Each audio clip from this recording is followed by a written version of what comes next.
Hi friends. Tonight I invite you to wander slowly with me, back into the golden fading light of the 19th century, where the air smells of gunpowder and sagebrush, and where justice rode alone on a tired horse. This is a story of dust, duty, and the quiet tragedy of carrying a badge in a land that didn't want law, only vengeance. This is the tale of why, beneath the myths, beneath the silver stars and stirring songs, it truly sucked to be a sheriff in the Wild West. And so, our tale begins in the forgotten town of Tumble Creek, Arizona Territory, 1867, a town no map loved and few travelers sought. It was not so much built as it was dropped, halfway between two exhausted gold veins and miles from anything that could be called civilization. The buildings leaned as though tired of standing, and the wind seemed forever drunk, staggering between the clapboard structures like a ghost looking for its grave. There was one saloon, two general stores that hated each other, and a church that had burned twice. But perhaps most notably, there stood the jailhouse, shriveled and sagging, like a stern widow too proud to fall. It had once been painted white, but the sun had peeled its face away until it looked more bone than building. The sheriff's office sat within it, empty, silent. You see, the last man who wore the badge had vanished, Wilmer Tate. A kind fellow, if you didn't mind the smell of chewing tobacco and existential despair. He was said to have gone out chasing a group of cattle thieves near the Blacktail Ridge and never came back. Folks said he was probably dead. Others whispered he'd seen enough and just walked into the desert to be swallowed whole. For weeks after, the town pretended not to notice the absence of law. Disputes were settled with fists or whiskey or both. But then, the widow Ulridge's barn was burned to the ground in the middle of the night, and a merchant caravan was ambushed right outside town, left looted and bloodied. That's when the murmurs began. And like so many tales born of desperation, those murmurs gave rise to a name: Elijah Crow. Elijah wasn't from Tumble Creek, not truly. He'd drifted in like most others, just another man with a haunted look and a past he didn't speak of. He was tall, lean, and wore his silence like armor. He worked odd jobs, branded cattle, repaired fences, sometimes mended the church door when the preacher was too drunk to stand. He didn't talk much, but when he did, people listened. And when a bar fight erupted in Miss Lorna's saloon one Thursday evening, knives drawn, blood promised, it was Elijah who walked in, took one bottle from the shelf, and used it to knock two grown men into silence. That was the night the town made its choice. By dawn, Mayor Diggs had pinned the badge on Elijah's coat. The badge was iron, not silver, and rusted on the edges, more of a relic than a symbol. Elijah said nothing, just took the badge, tipped his hat, and walked back to the jailhouse. And just like that, a man with no history became the town's keeper of order. But here's the first truth they don't tell you about sheriffs in the West. The badge doesn't give you power, it gives you responsibility, and it paints a target square between your shoulder blades.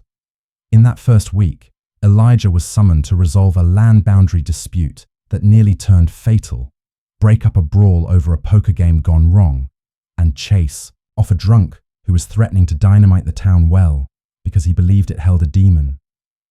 Elijah did it all. He didn't raise his voice. He didn't wave a gun.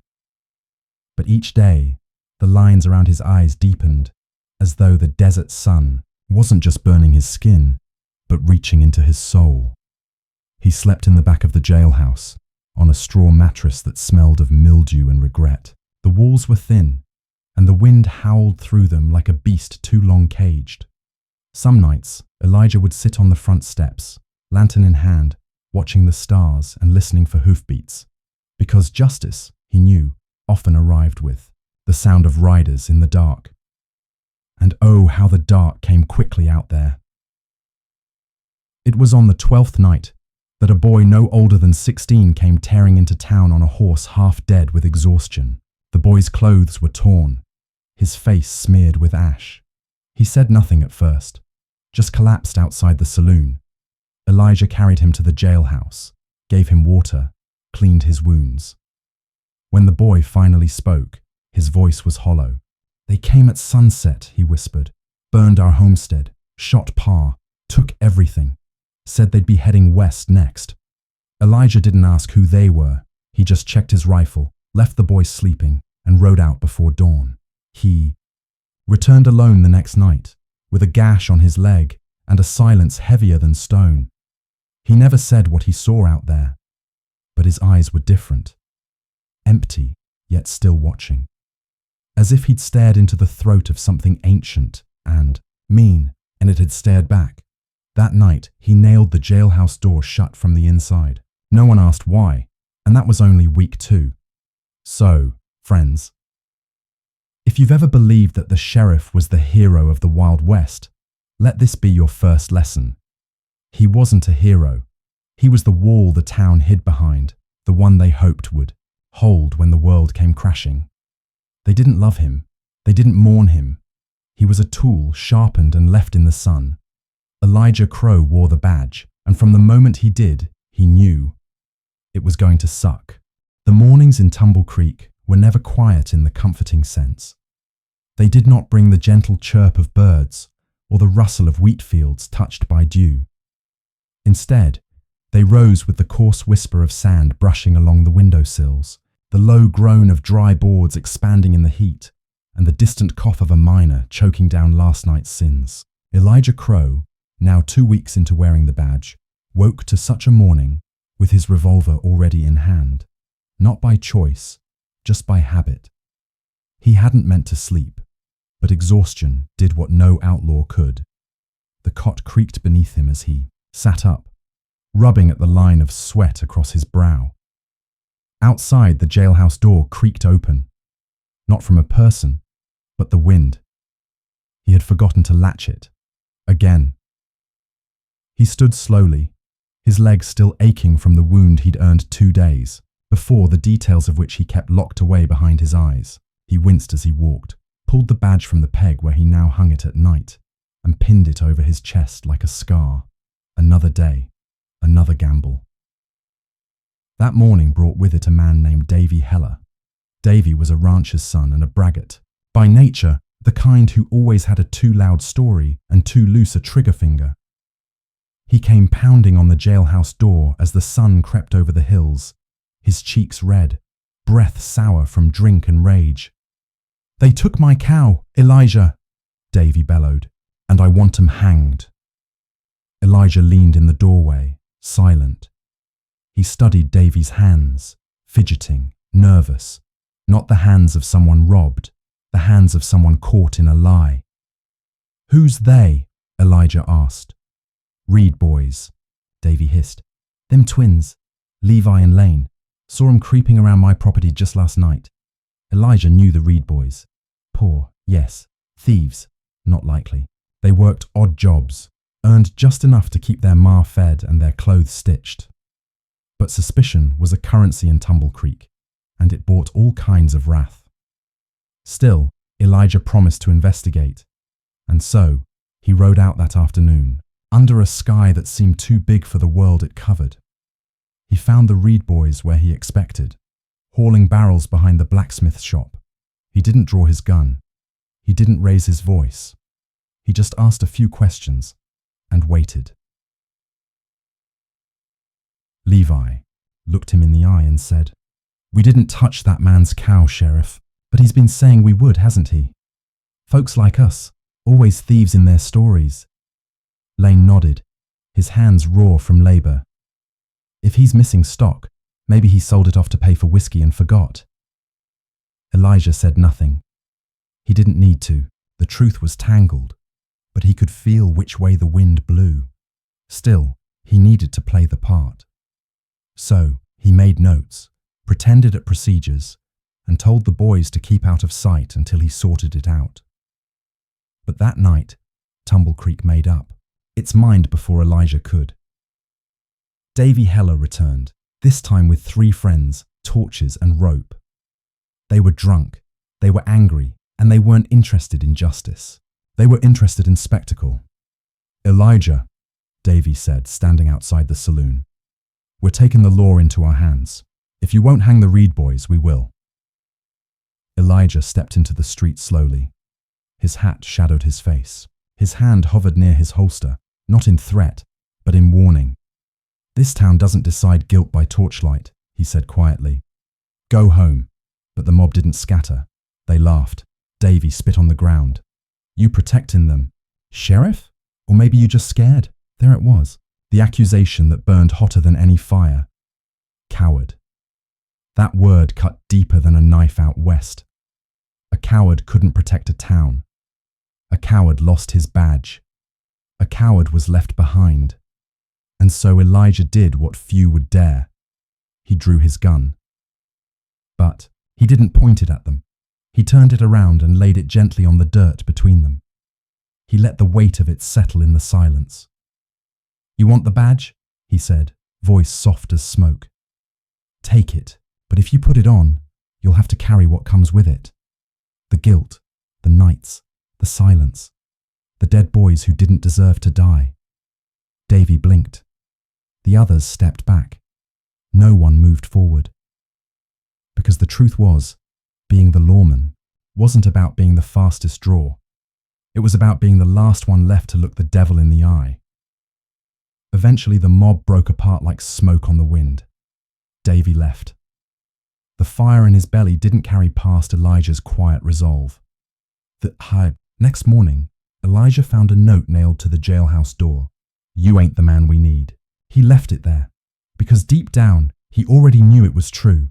They didn't want a man who would stop blood. They wanted a man who would spill it on cue. And that, dear listener, is why the gun in the West was not a tool of courage, but of cowardice.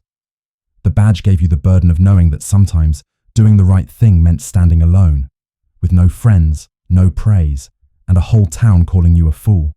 Justice in the Wild West. It turned its back a long time ago. The jailhouse in Tumble Creek stood on the edge of town, where the horizon blurred into sagebrush and the sun bled red every evening. It looked like a place time had forgotten. A squat wooden box with peeling paint and one window that faced nothing. There was no porch, no welcome mat, and no curtains to soften the hard light that spilled in through the bars. It wasn't a place of law, it was a place of waiting. And Elijah Crow, he waited there more than he lived.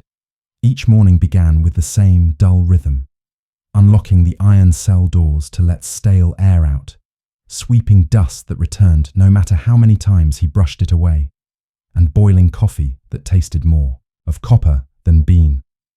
And each morning, he'd stare at the cot pressed against the far wall, remembering nights he'd rather forget. For the jailhouse, you see, was not just a building. It was a vessel of stories no one wanted to remember. Stories left behind by men too drunk to regret or too dangerous to mourn. One such story came on a Wednesday. The air was dry and full of thunder that never came, and Elijah had just returned from settling a claim dispute between two miners who'd both tried to dig the same hole.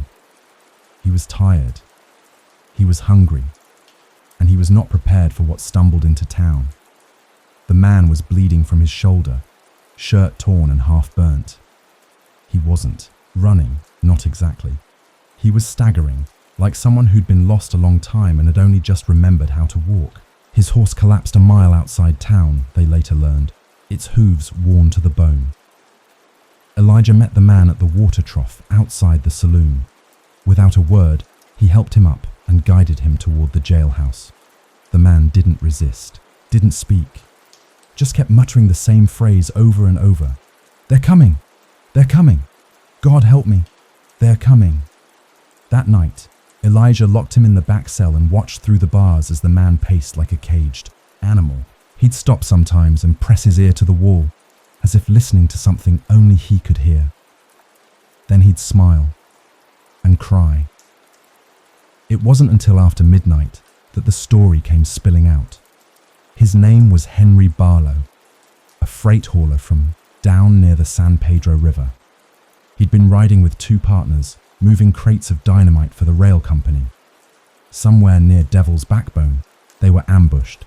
6 men on black horses, faces painted like death itself. Not for robbery, Henry swore. No, they hadn't taken anything. They just wanted blood. His partners died fast. He didn't know why they let him live. Maybe they didn't. Maybe they were still chasing him, just slower than most. Elijah sat in silence as Henry spoke. Not because he doubted him, but because something in the man's voice felt familiar. The cadence of fear that didn't shake like panic, but settled like rot. Elijah had heard it once before, years ago, when a preacher in El Paso lost his mind after surviving a church fire that took his entire congregation. Some wounds, Elijah knew, don't bleed, they echo. He left Henry in the cell and took the cot by the stove that night. Sleep did not come easily. Outside, the wind had stopped, as if the world itself was holding its breath. The town slept in oblivious peace, unaware of the ghosts muttering behind bars. Then, just before dawn, a noise. It was small but sharp, like fingernails against wood. Elijah sat up slowly, hand already on his revolver. He didn't move at first, just listened. Scratch, scratch, silence. He stepped to the cell door and found Henry crouched in the corner, fingernails bloodied, carving something into the wall. It wasn't words, it wasn't a picture, it was just a symbol, a crude spiral that made Elijah's spine feel cold. "Tell me what it means," Elijah said quietly. Henry looked up, eyes glassy. "It's the only way they pass over you," he whispered. "The mark. You need the mark, or they don't stop." By sunrise, Henry was gone. Not dead. Not missing. Gone. The cell was locked. No windows broken. No tools. No keys out of place. Just an empty bed and a spiral scratched into the wood, deeper than any nail should have reached. Elijah didn't speak of it to anyone. When the townsfolk asked about the stranger, he simply said, "Moved on." He kept the cell locked from then on, even when it was empty, especially when it was empty. See, the jailhouse never truly sleeps. It remembers, it watches, it holds more than prisoners. It holds the weight of the lawman who must sit with what cannot be explained. Elijah began to hear footsteps some nights. Not in the streets, not in the cells, but just beyond the walls. A pacing rhythm, deliberate and patient. Sometimes he'd light a lantern and go out with his rifle. He never found anyone. Just his own boot prints, and the silence waiting to finish his thoughts. It is a lonely thing to be a sheriff in a town that expects you to carry every nightmare alone, and when you do, they forget it ever happened. So friends, if you think the jailhouse was a place for justice, think again. It was a mirror, cracked and hollow. It showed you what the town refused to see. And in that cell, under that roof, Elijah Crow was not a man of law. He was the last listener to stories no one else could bear to hear. And some stories, they do not end. They wait. It was said in Tumble Creek that you could learn everything about a man by the way he drank his whiskey. Some sipped it slow, letting the burn ease into their chest like a memory they weren't quite ready to forget. Others knocked it back in, one swallow, like they were trying to erase something fast. Then there were those who drank not for the taste, but for the silence that followed. Elijah Crow rarely drank, not because he thought himself better than it, but because whiskey blurred the lines in his mind, and when you're the only law for 100 miles, you need your lines clear, your edges sharp. Still, on the night he first met Widow Avery, he allowed himself a single glass. It was mid-autumn. The wind had turned colder, with a bite to it that whispered of snow in the high passes. Leaves skittered along the wooden boardwalk like tiny warnings. Elijah sat in the corner of Miss Lorna's saloon, the brim of his hat low, his fingers wrapped around a glass that steamed slightly in the lantern light. The drink had been paid for by the town's blacksmith, in thanks for Elijah, settling a dispute over stolen nails. The irony wasn't lost on him. That's when she entered. She wore no black veil, no mourning dress, just a dusty grey shawl pulled tight around thin shoulders and boots scuffed from long roads. Her hair was tied back in a manner that suggested practicality, not vanity, and her eyes, those deep, solemn eyes, looked like they'd stopped crying years ago and never started again. She didn't sit at the bar, didn't smile. She walked straight to Elijah's table and said, "You're the sheriff." He nodded. "They say you don't scare easy," she murmured. "Depends on the night. My name is Abigail Avery. I came for what's owed." She didn't offer a hand. Elijah didn't offer a chair. But something in her voice made him gesture to the seat across from him anyway. She sat like someone who'd stood too long and now wasn't sure if rest was allowed. "My husband's land was seized," she said, "by the Dunnett boys. After he died, they claimed it was theirs, said he never had papers. But he did. I saw him. He filed with the county up in Marlow Junction." Elijah sipped his drink. "You have copies?" "No," she said. "They burned our cabin before I could fetch them. Left a cross on the door. The Dunnett boys. 3 brothers. Big, slow and mean in the way cornered dogs are mean. They had a reputation for settling land disputes with fists, not facts. Their father had once shot a surveyor for claiming the fence line leaned too far west. He'd been buried with the same rifle he used. "I ain't asking for revenge," Abigail said, "but if there's law in this town, I want it to stand up."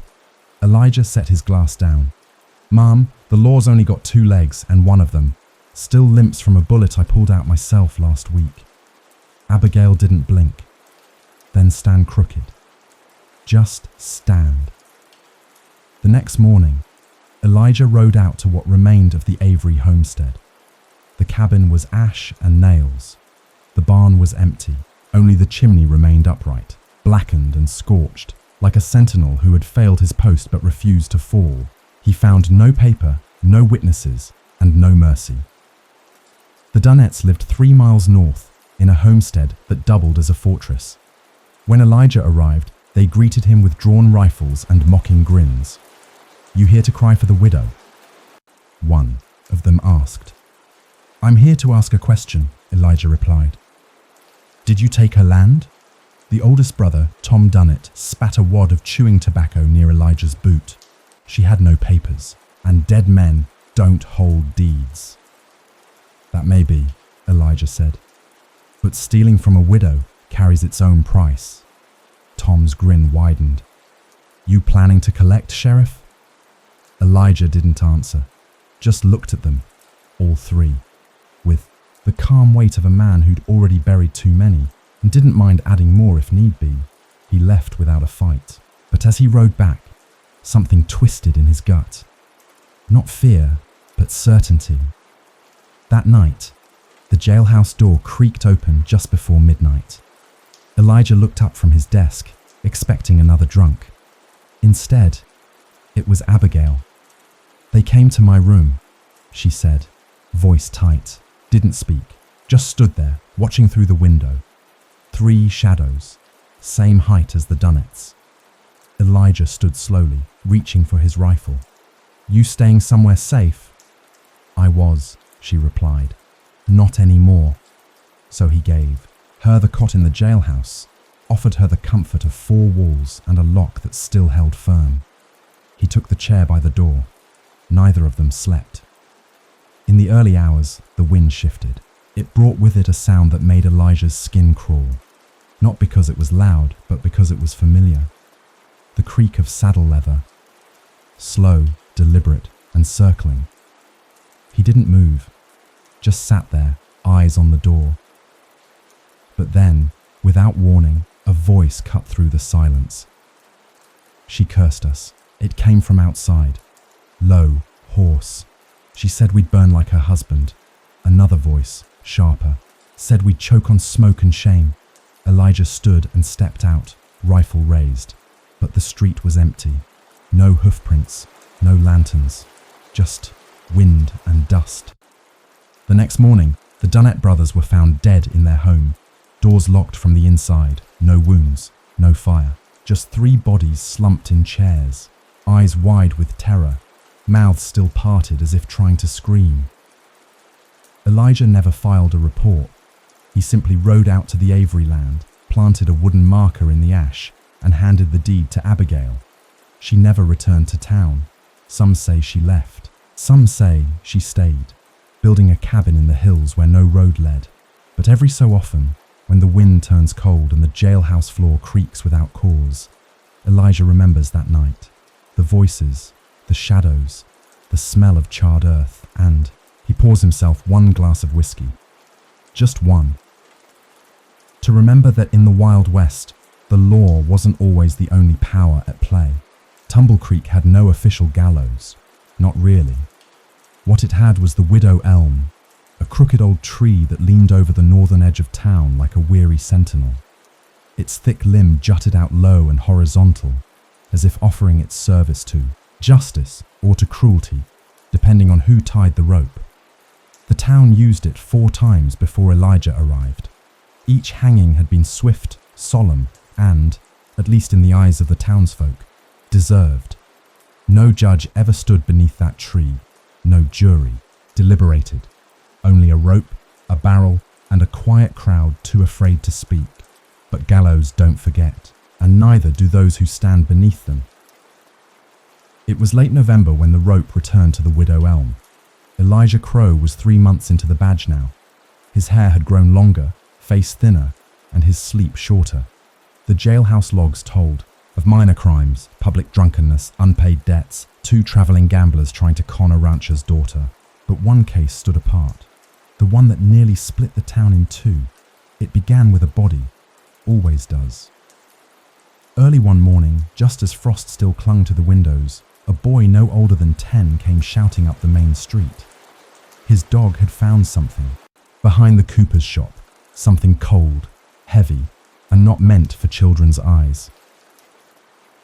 Elijah arrived to find the body of a young woman sprawled on the ground, dress torn, throat bruised. Her hair had been tied with a red ribbon, now soaked dark. No one recognized her. She wasn't local. No purse, no name. Only a small Bible clutched in one hand, pressed so tightly the pages were torn.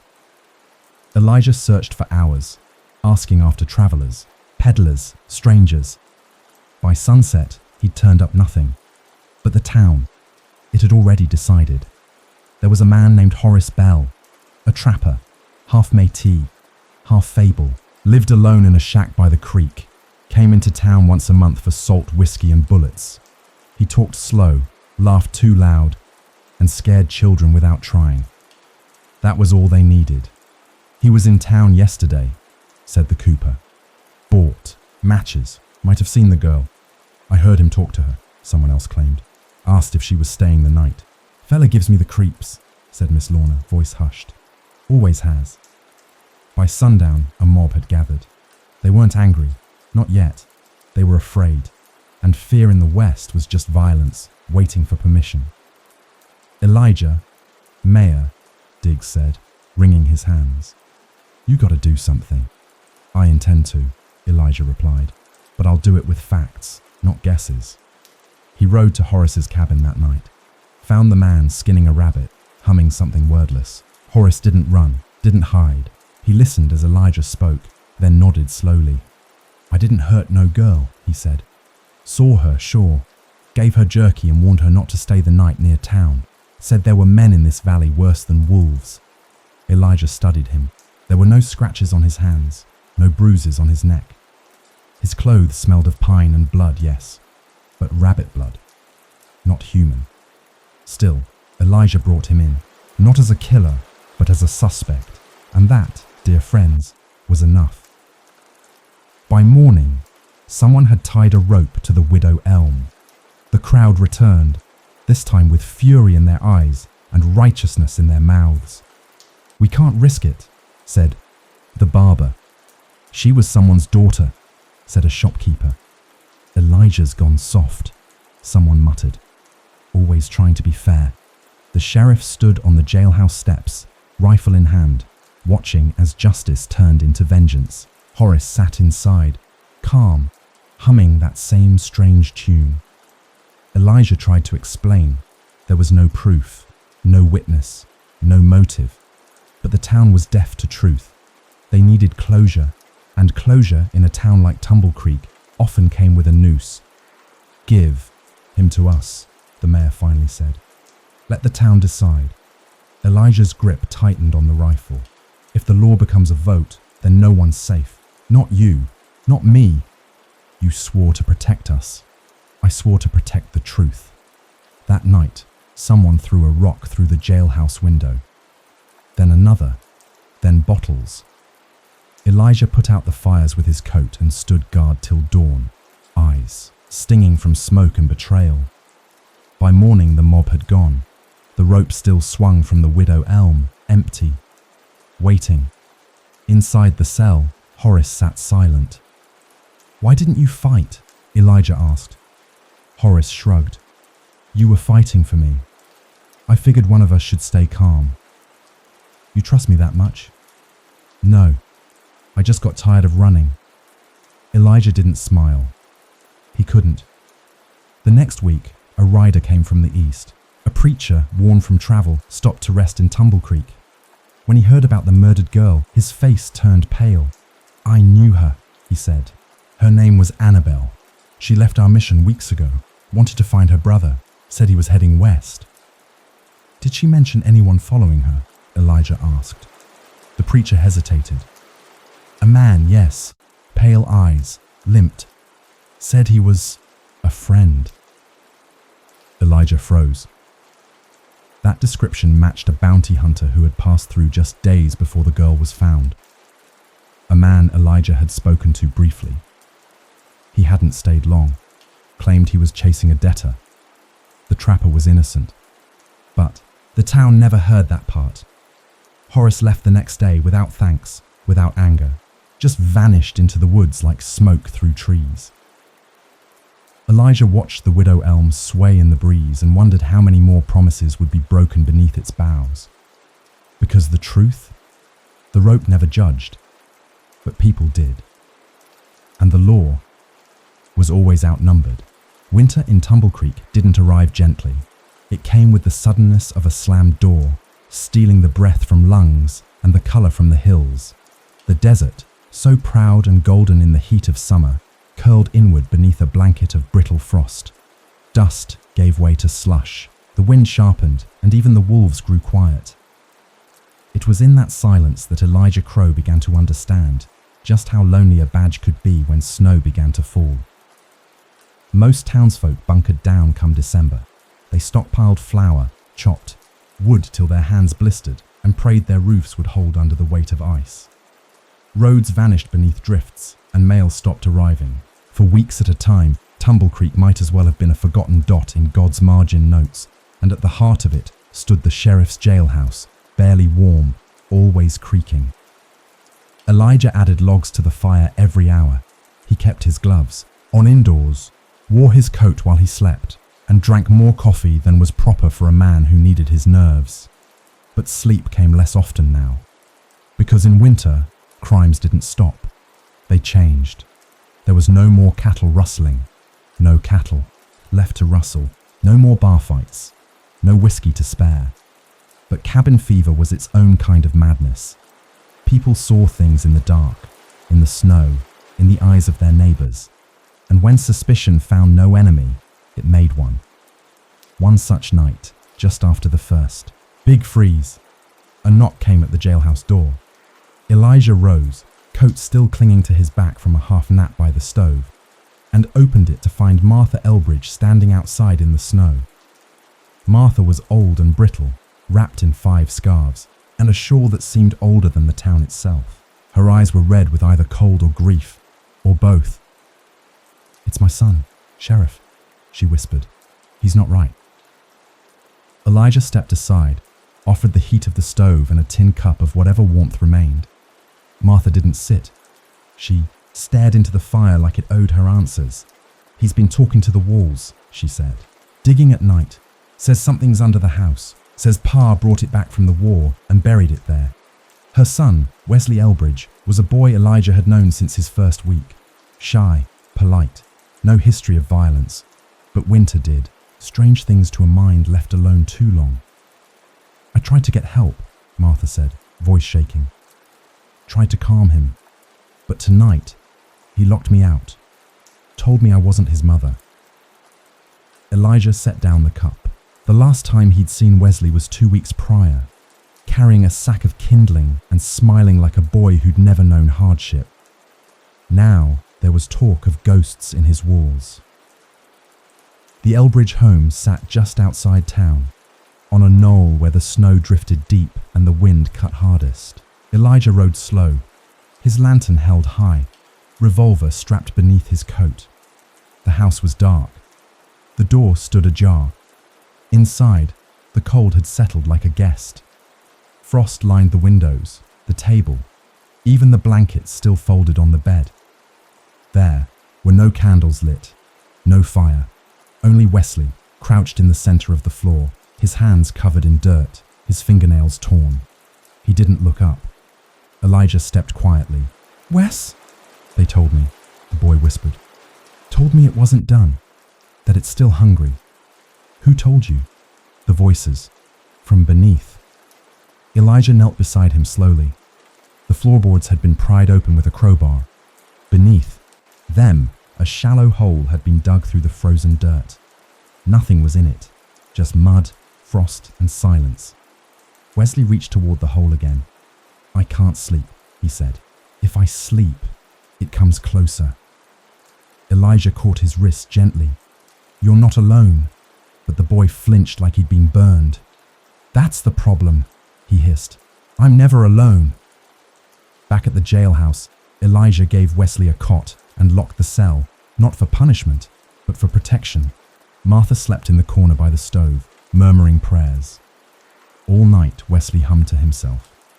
A tuneless melody, quiet, constant. By morning, he was silent, and by noon, he was gone. No broken bars, no open door, just a folded blanket, a still warm cot, and a single muddy footprint that led nowhere. Martha never asked for answers. She just walked home, one scarf lighter, her eyes on the snow. Elijah stood for a long while afterward, staring into the empty cell, and in the stillness of the jailhouse, the snow pressing against the windows, he whispered something only the walls would hear. "I don't think I can do this much longer." That winter, 2 more disappearances followed. A fur trapper found his sled tracks leading in circles for miles before vanishing entirely. A child walked into the woods at dusk and was never seen again. The townsfolk blamed wolves, or the cold, or God's punishment, depending on who you asked. But Elijah knew better. He wasn't a man of fantasy, but he was a man of observation. And something about that season, its silence, its sameness, made him feel like Tumble Creek was being watched, not by a man, not by a beast, but by something that moved beneath the frost and whispered when no one was listening. At night, he took to walking the streets alone, not to patrol, not to protect, just to prove he still could. Snow crunched beneath his boots, shadows flickered in shuttered windows, and above it all the sky remained so still, so vast, it seemed to press down on his chest. Being sheriff meant enduring, but enduring what? No glory waited in the snow. No thanks came with the morning, only a cold that sank deeper with each breath, and a growing certainty that justice had little use for the frozen and forgotten. And so, when the spring finally came, when the snow began to melt and the first blade of grass pushed its way through the thaw, Elijah didn't smile. He just took off his gloves, flexed his hands, and waited for the next silence to speak. There is something unsettling about a man who arrives without a trail behind him. Tumble Creek was the sort of place where you could track a visitor by the dust they stirred, the eyes they drew, and the stories that followed after. Every stranger carried echoes of where they'd been, what they'd done, and why they didn't want to stay. But this man, this one left nothing. It was early spring. The snow barely melted into sullen puddles at the edge of the road. The trees had not yet dared to bud, and the sky still wore its winter grey like an old coat. Elijah Crow stood outside the jailhouse, mug of bitter coffee in hand, when he saw him for the first time. A rider on the ridge. He was still, like a statue carved into the earth itself. A long coat flapping gently in the breeze, a wide-brimmed hat shadowing his face. The horse beneath him did not move, nor did the man signal, or speak, or descend the ridge. He just watched. And then, as slowly as he had appeared, he turned and rode off toward the hills. That should have been the end of it. Tumble Creek had no shortage of wanderers and drifters, after all. But the next morning, the stranger returned. Same ridge, same silence, same stillness. This continued for 3 days, always at dawn, always watching. Elijah said nothing at first. He merely observed, noting the timing, the posture, the unchanging rhythm of the visitor. But on the 4th morning, curiosity became duty. He saddled his horse and rode up the path toward the ridge, his rifle slung across his back, badge catching the pale morning light. By the time he reached the top, the stranger was gone. But where there should have been hoofprints, there was nothing. No scuff of dirt, no trail in the grass, only a single black feather caught on a thorn bush, swaying in the breeze. That night, Elijah returned to the jailhouse with a head full of questions and a gut full of dread. He didn't tell the townsfolk, not yet. They were quick to panic and slower still to forget. Instead, he visited old Father Briggs, the gravedigger, and, as some half joked, the town's second historian after death itself. Briggs lived near the edge of the cemetery, in a shack filled with candle wax and tin amulets. He was nearly blind, but he never missed a word. "You seen him too," Briggs said, before Elijah had even spoken. "The watcher on the hill." Elijah paused, then nodded. "You know him?" "No name," Briggs replied. "No past, but every 25 years he returns. Always when winter breaks too slow.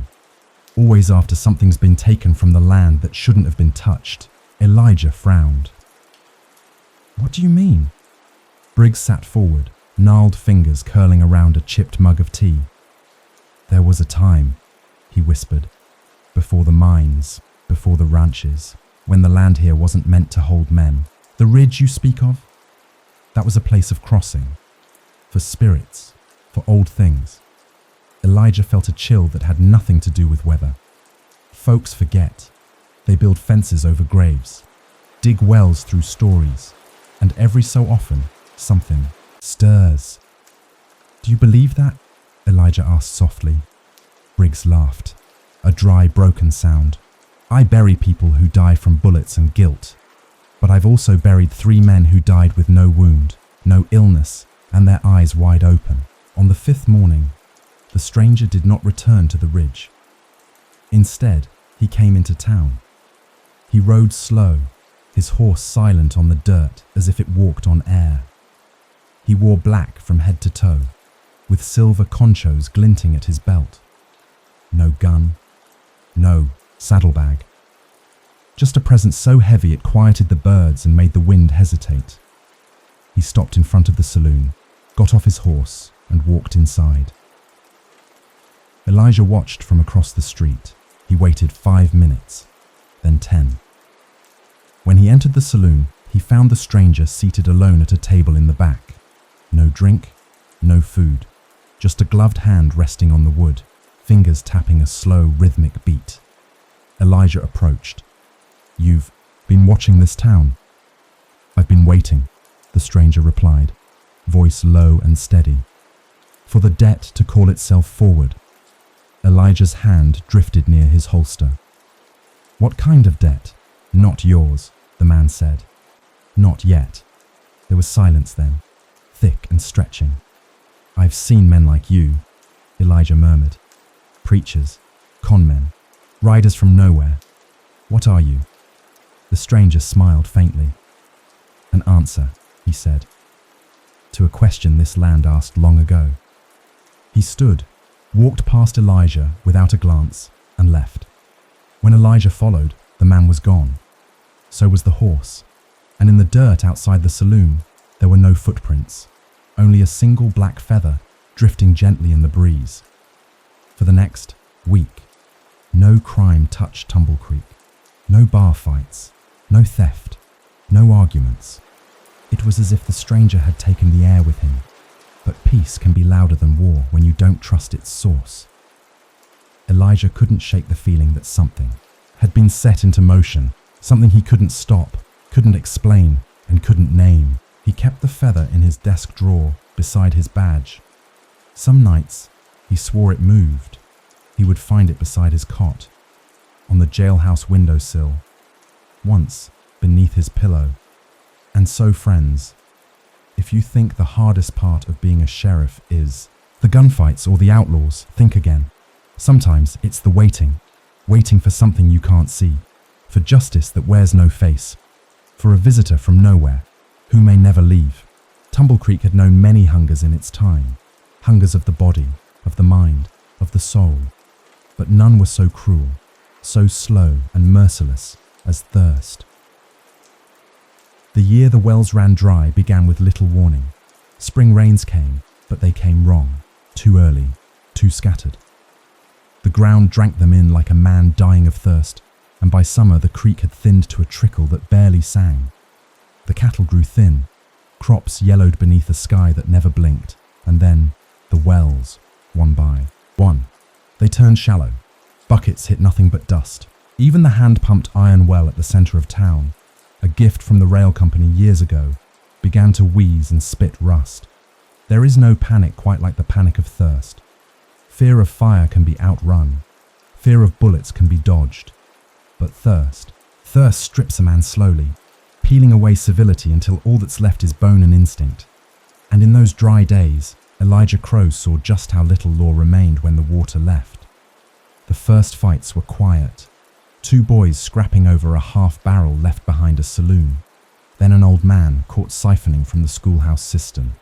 Elijah broke them up, issued warnings, told himself it would pass, but it didn't. The mayor declared rations, but had no way to enforce them. Buckets vanished in the night. Rain barrels were poisoned with kerosene to keep thieves away. Children cried not from hunger, but from cracked lips and dry tongues. Then came the caravans, from smaller towns, from homesteads farther out. They came with wagons and empty jugs, eyes sunken, mouths covered with cloth. They came asking for help, and when help could not be given, they began to take. One afternoon, a caravan of 6 wagons set up camp just outside town. They weren't violent, not yet, but they watched the town like wolves circling a limping deer. Elijah rode out to meet them. The leader was a woman, tall, thin, with dark eyes that no longer wept. She called herself Lydia Bell, and her people followed her with the quiet obedience, born of long suffering. "We need just a few barrels," she said. "Enough to get us to the next pass." "We barely have enough for ourselves," Elijah replied. "You know that." "I know desperation," she answered. It doesn't care for fairness. He admired her honesty, but honesty didn't put water in the wells. "I'll talk to the council," he said. "See what we can spare." Lydia nodded, but her eyes said she expected nothing. She was right. The council refused. Even the church shut its doors. "We can't be saviors," the mayor muttered. "Not this time." That night, Elijah sat by the jailhouse window, watching the dust rise in the moonlight. He thought of Lydia Bell, of her people huddled in wagons under open sky, and he wondered if being sheriff meant more than upholding a law that no longer served the living. By morning, the caravan was gone. At first, the town sighed relief. Then they noticed what was missing. 2 barrels from the schoolhouse, 3 from the boarding house, and 1 from behind the jail. No sign of struggle, no damage, just emptiness. The town cried theft. Elijah rode out at once, trailing faint wagon tracks across the dry earth. He found them 20 miles south, huddled beneath the shade of a dying cottonwood. The barrels were there, untouched. Lydia stood as he approached, her hands empty, her voice calm. "We didn't steal," she said. "We borrowed, planned to return, what we didn't use. That's not how law works, Elijah replied. No, she said softly. It's not how mercy works either. He arrested no one, took back 3 of the barrels, left the rest. Wrote the theft off as lost you, to wind in confusion. Back in Tumble Creek, he was called weak, coward, traitor. He didn't argue. A week later, a man was caught hoarding water beneath the floorboards of his shop. Barrels upon barrels, hidden from neighbors while they rationed drops. He'd planned to sell it back at $5 a jug. Elijah jailed him. The crowd nearly tore down the door. "We need that water," someone shouted. "He forfeited his right," another barked. "He should hang." Elijah stood before them with his rifle, calm but unblinking. "No one's hanging anyone," he said. "We'll take the water, we'll distribute it, but we won't kill over it." "Why not?" someone cried. "What's the law for if—" "Not to punish," Elijah answered slowly. "Sometimes the law isn't for punishing, it's for protecting you from becoming something worse." The drought continued. Rain teased the hills but never fell. Dust coated every surface. Hope thinned, like smoke, and then, one night, rain came. Not much, not enough, but real rain. Soft and strange, falling in silver threads through the lantern light. The townsfolk danced in the streets, crying, laughing, lifting buckets and hats and prayers. Elijah stood alone beneath the eaves of the jailhouse, letting the drops kiss his skin. He didn't smile. He didn't cry. He just watched. Watched as joy returned like a forgotten song. Watched as hope bloomed and wondered if, when the next drought came, they'd remember. Because friends, the badge doesn't only protect order. Sometimes it protects mercy, and mercy is the first thing that dies when the wells run dry. In a town like Tumble Creek, fortune came and went like the dust, quick to settle, quicker to be swept away. Most folks didn't believe in luck. They believed in sweat, in timing, in the slow, grudging mercy of hard work. But every now and then, a man would come along who claimed to have something more, something invisible, something unfair. And that, dear listener, is when the church bell began to ring again. It hadn't rung in months, not since the winter storm peeled back the chapel. Roof like a can of beans, the preacher, old Brother Ambrose, had taken to giving sermons on the saloon porch instead, claiming the Lord heard better outdoors. Most folks didn't mind. They weren't there for scripture. They were there to be seen. But one warm evening, just as the horizon dipped into amber light, the bell gave 3 solemn chimes, and that was the night the card cheat came to town. He called himself Mr. Vale. No first name, no past, just sharp eyes, a velvet voice, and a deck of cards that danced between his fingers like tame snakes. He arrived in a black duster coat, boots polished, and a hat that cast more shadow than seemed possible. His horse was the colour of ash and never made a sound. He didn't ask for a room, he was offered one. He didn't seek a table at the saloon, one cleared for him. Elijah watched it unfold from his usual seat near the door. He knew men like Vale, smiled too much, lied too easily. Their presence was like perfume in a gunpowder room, pleasant at first, but certain to end in noise. By the end of the week, Vale had taken over the poker tables, and by the week after, he'd taken half the town's money. Men lost wages, land, family heirlooms. One man bet his wedding ring and left the table without it. Another, a ranch hand named Morris, sold his horse after a losing hand, just to stay in the game. Still, they returned, night after night, hoping luck would turn. It never did. Elijah didn't arrest Vale. Couldn't. Cheating, after all, required proof, and Vale never dealt a crooked card in front of witnesses. He was charm wrapped in silk, danger beneath a smile. The town loved him, until it didn't. It started with Morris. One morning, he was found behind the saloon, his body cold and still, fingers stiff around a single playing card. The Queen of Spades. No wound, no blood. Just gone. The next night, another man collapsed at the table. Heart gave out, they said, but his face was frozen in a silent scream. And again, that Queen of Spades. Miss Lorna came to Elijah after the third death, a barkeep who'd seen too much to scare easy, and even she was pale. "It ain't right," she whispered. "Men don't just drop dead like that." Elijah nodded. He went to Vale that night, found him at the saloon, alone at the table, shuffling cards in the dark. "You play fair?" Elijah asked. "Always," Vale replied, not looking up. "Luck is a kind of fairness. It just ain't equally distributed." "You're killing them." Vale finally looked up. His eyes were the kind that never blinked when they should. "I offer chance. They offer greed. I do not twist their arms." Elijah sat across from him. "Play me. One hand." Vale grinned. "What's your wager, Sheriff?" "My badge." A beat of silence. The room, though empty, seemed to still. Vale nodded and dealt. 5 cards each. They played slow. Elijah drew a straight. Not perfect, but solid. Vale laid down his hand. 4 aces.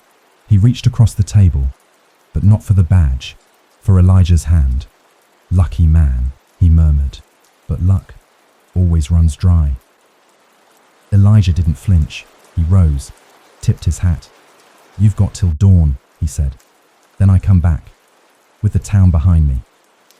Vale laughed softly. "Dawn's an honest hour, but not everyone survives to see it." That night, Elijah did not sleep.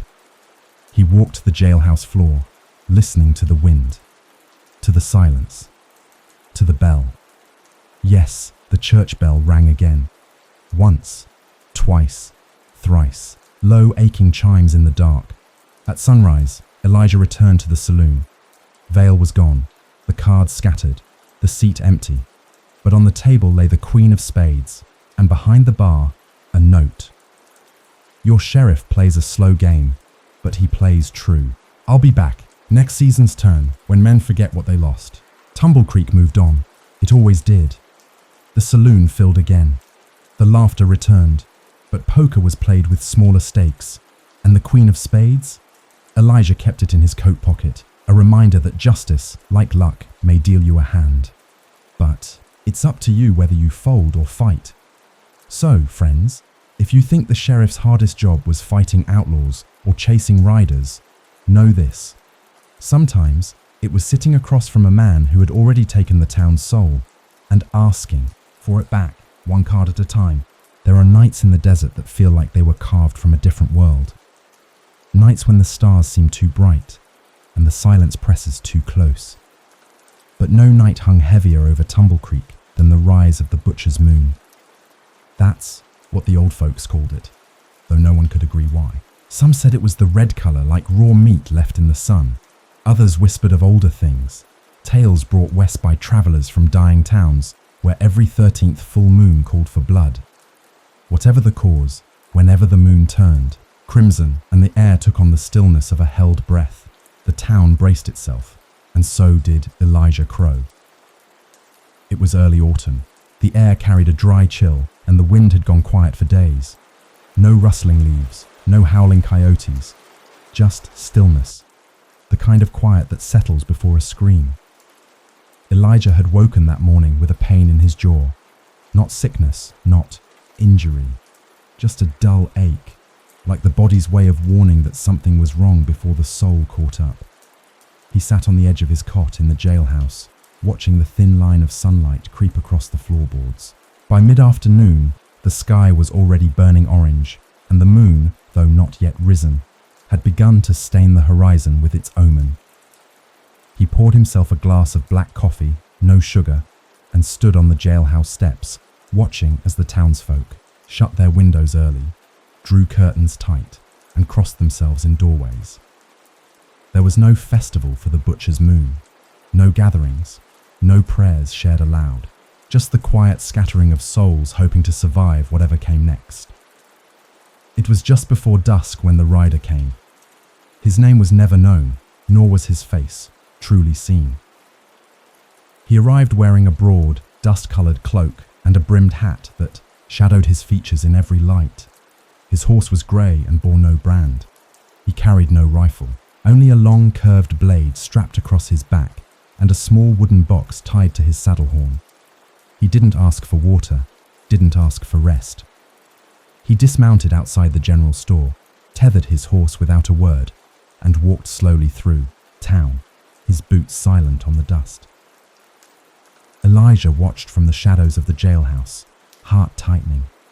There was something wrong in the man's gait, not from injury, but purpose. He walked like someone following a path already written, a path only he could see. That night the moon rose in full, high, heavy, red.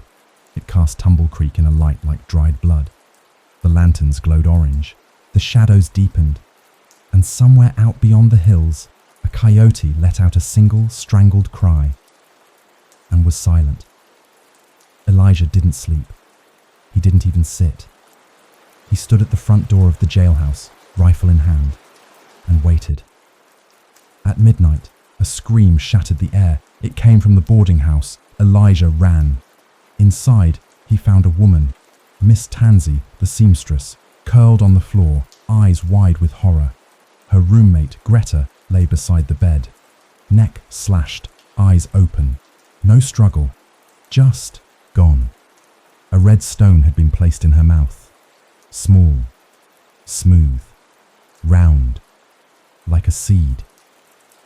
Miss Tansy couldn't speak. She just pointed to the window. He was watching, she whispered an hour later. Outside, he didn't blink. The next morning, a second body was found. Mr. Bellamy, the clockmaker, slumped over his workbench, tools scattered, the same cut, the same silence. Another red stone placed on his chest. No footprints, no signs of entry. Elijah called a town meeting. Few came. The preacher said it was punishment for sins unspoken. The mayor offered no words, just drank from a flask and looked pale. "What do you intend to do?" someone asked Elijah. He didn't know, but he said, "I'll find him," and he meant it. He began with the stables. The grey horse was still there, quiet, unsaddled, its eyes wrong, too knowing. It didn't flinch when Elijah approached, didn't move when he examined the saddlebags. Inside the wooden box, tied to the saddle, he found hair. Locks of it, braided, labelled, and names, carved into the lid. Not all were familiar, but two were, Greta and Bellamy. Beneath them, one more. Crow. Elijah didn't flinch. He took the box, locked it in the jailhouse, then loaded his rifle. The rider had vanished. No one had seen him return to his room.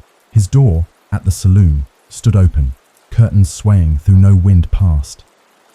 Inside, nothing but a single chair, and carved into the floor beneath it, a symbol, a crescent over an eye. Elijah didn't recognize it, but his bones did. That night, he sat by the door of the jailhouse, rifle across his knees. He didn't wait for dawn. He waited for the moon, and at its highest, when it turned deepest red, the door creaked open. The rider stood there, still cloaked, still faceless. Elijah raised. "The rifle, why?" he asked. The rider said nothing, but the silence was an answer, because something had been broken, a pact, a law older than any sheriff's badge, and now it collected. Elijah didn't fire. Not yet. The rider stepped back into the dark and disappeared. No, more died that night, or the next, but the red stones remained, and the moon, though it faded, left its mark. Tumble Creek forgot, in time. But Elijah did not. He kept the wooden box, buried it in the hills. And each month, when the moon rose full, he sat awake and listened. Because some justice doesn't wear a star. It wears a blade and walks only beneath a red sky. Some secrets don't hide in the dark.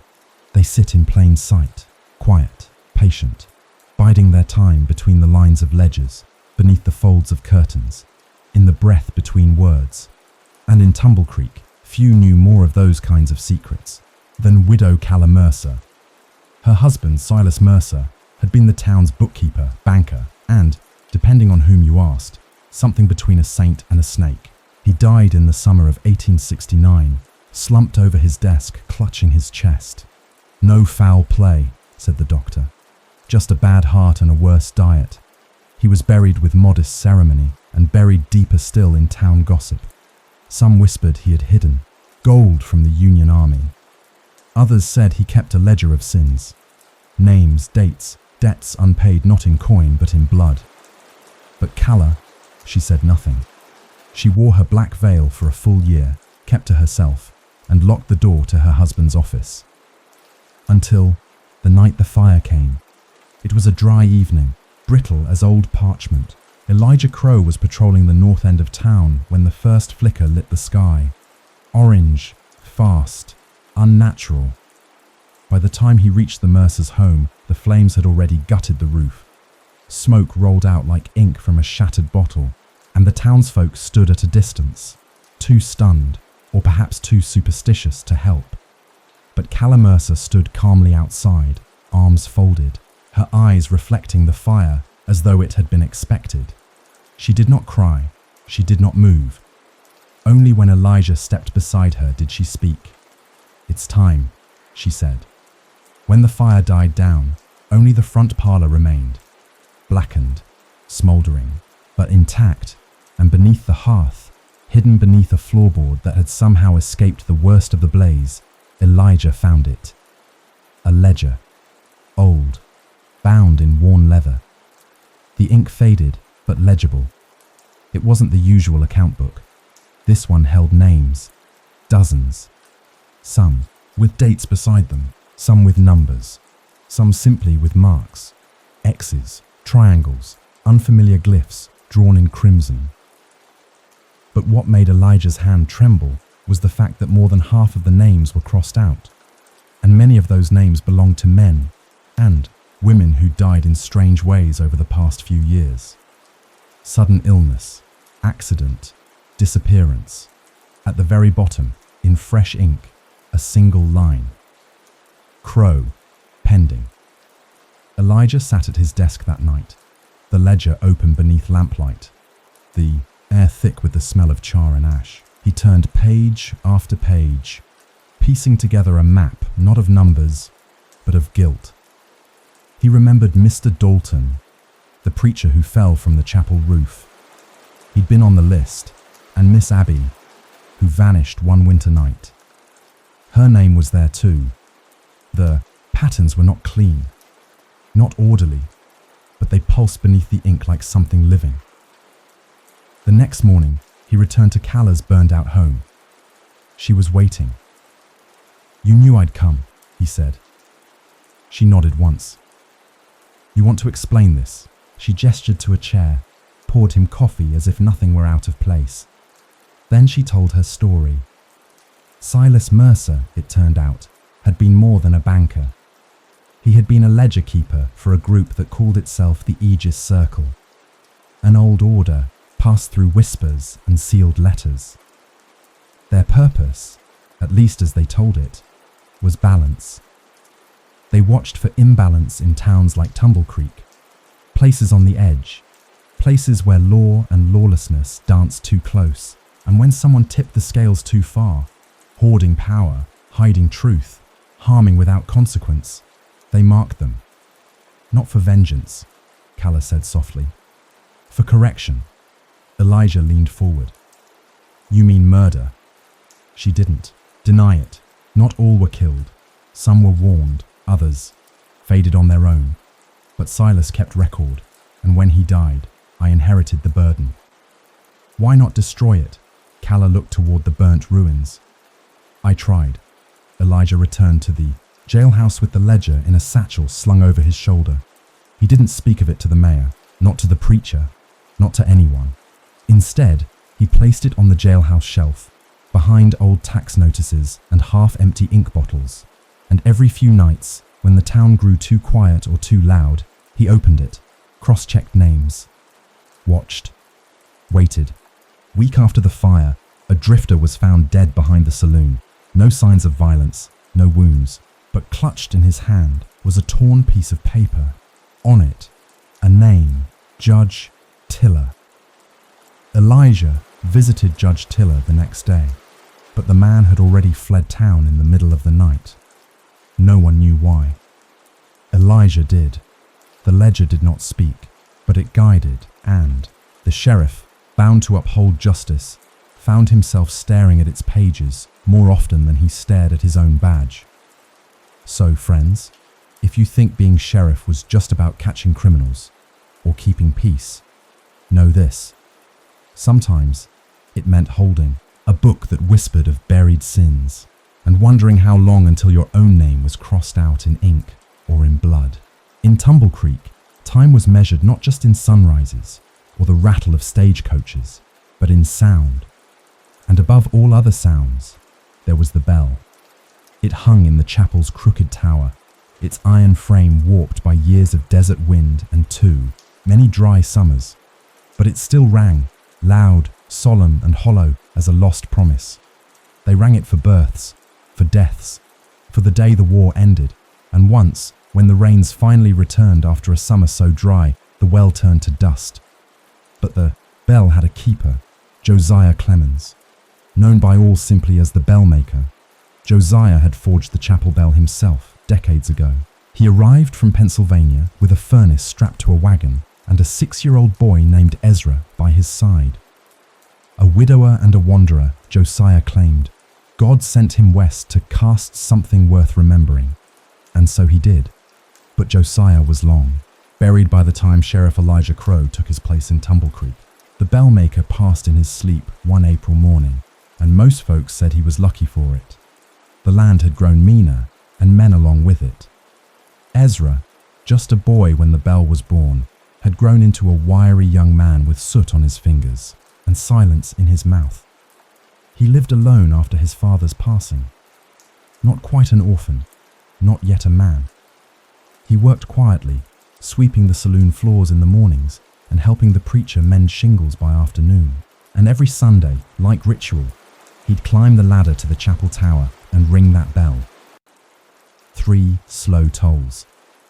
No more, no less.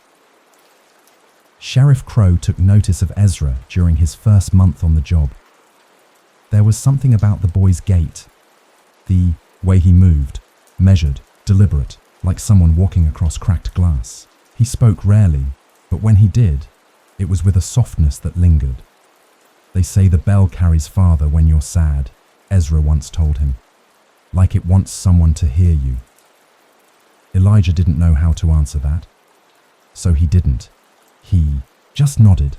One Monday morning, Miss Lorna came to the jailhouse looking nervous, not frightened, just unsettled. "Elijah," she said, folding her arms. "You seen that Clemens boy?" "Not since yesterday," he replied. "He rang the bell, same as always. Well, he didn't show for work this morning, and he never misses." Elijah stood up slowly, the cold steel of a half-brewed thought sliding down his spine. The bell hadn't rung that morning, not once. The chapel was quiet when Elijah arrived. Too quiet. No birds on the rafters, no wind in the eaves, just a smell, dry dust and iron. He called Ezra's name once. No answer. He climbed the ladder. Halfway up, he noticed the bell rope had been cut. Clean, purposeful.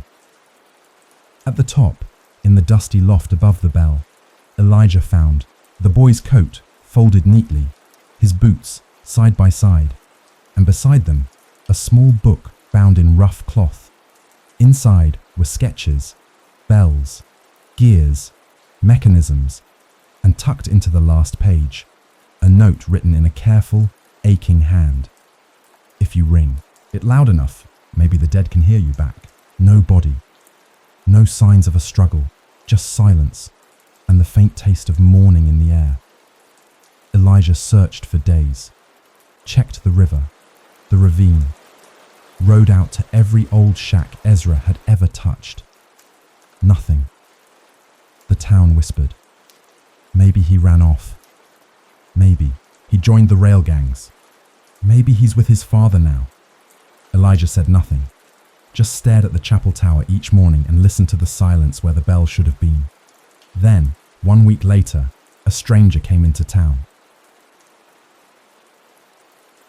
Clockmaker, passing through, carrying crates of tiny cogs and a bundle wrapped in velvet. He stopped at the general store to restock wax oil, and as he unpacked, Elijah happened to pass by. Something glinted in the bundle. It was a small bell, unmistakably Ezra's work.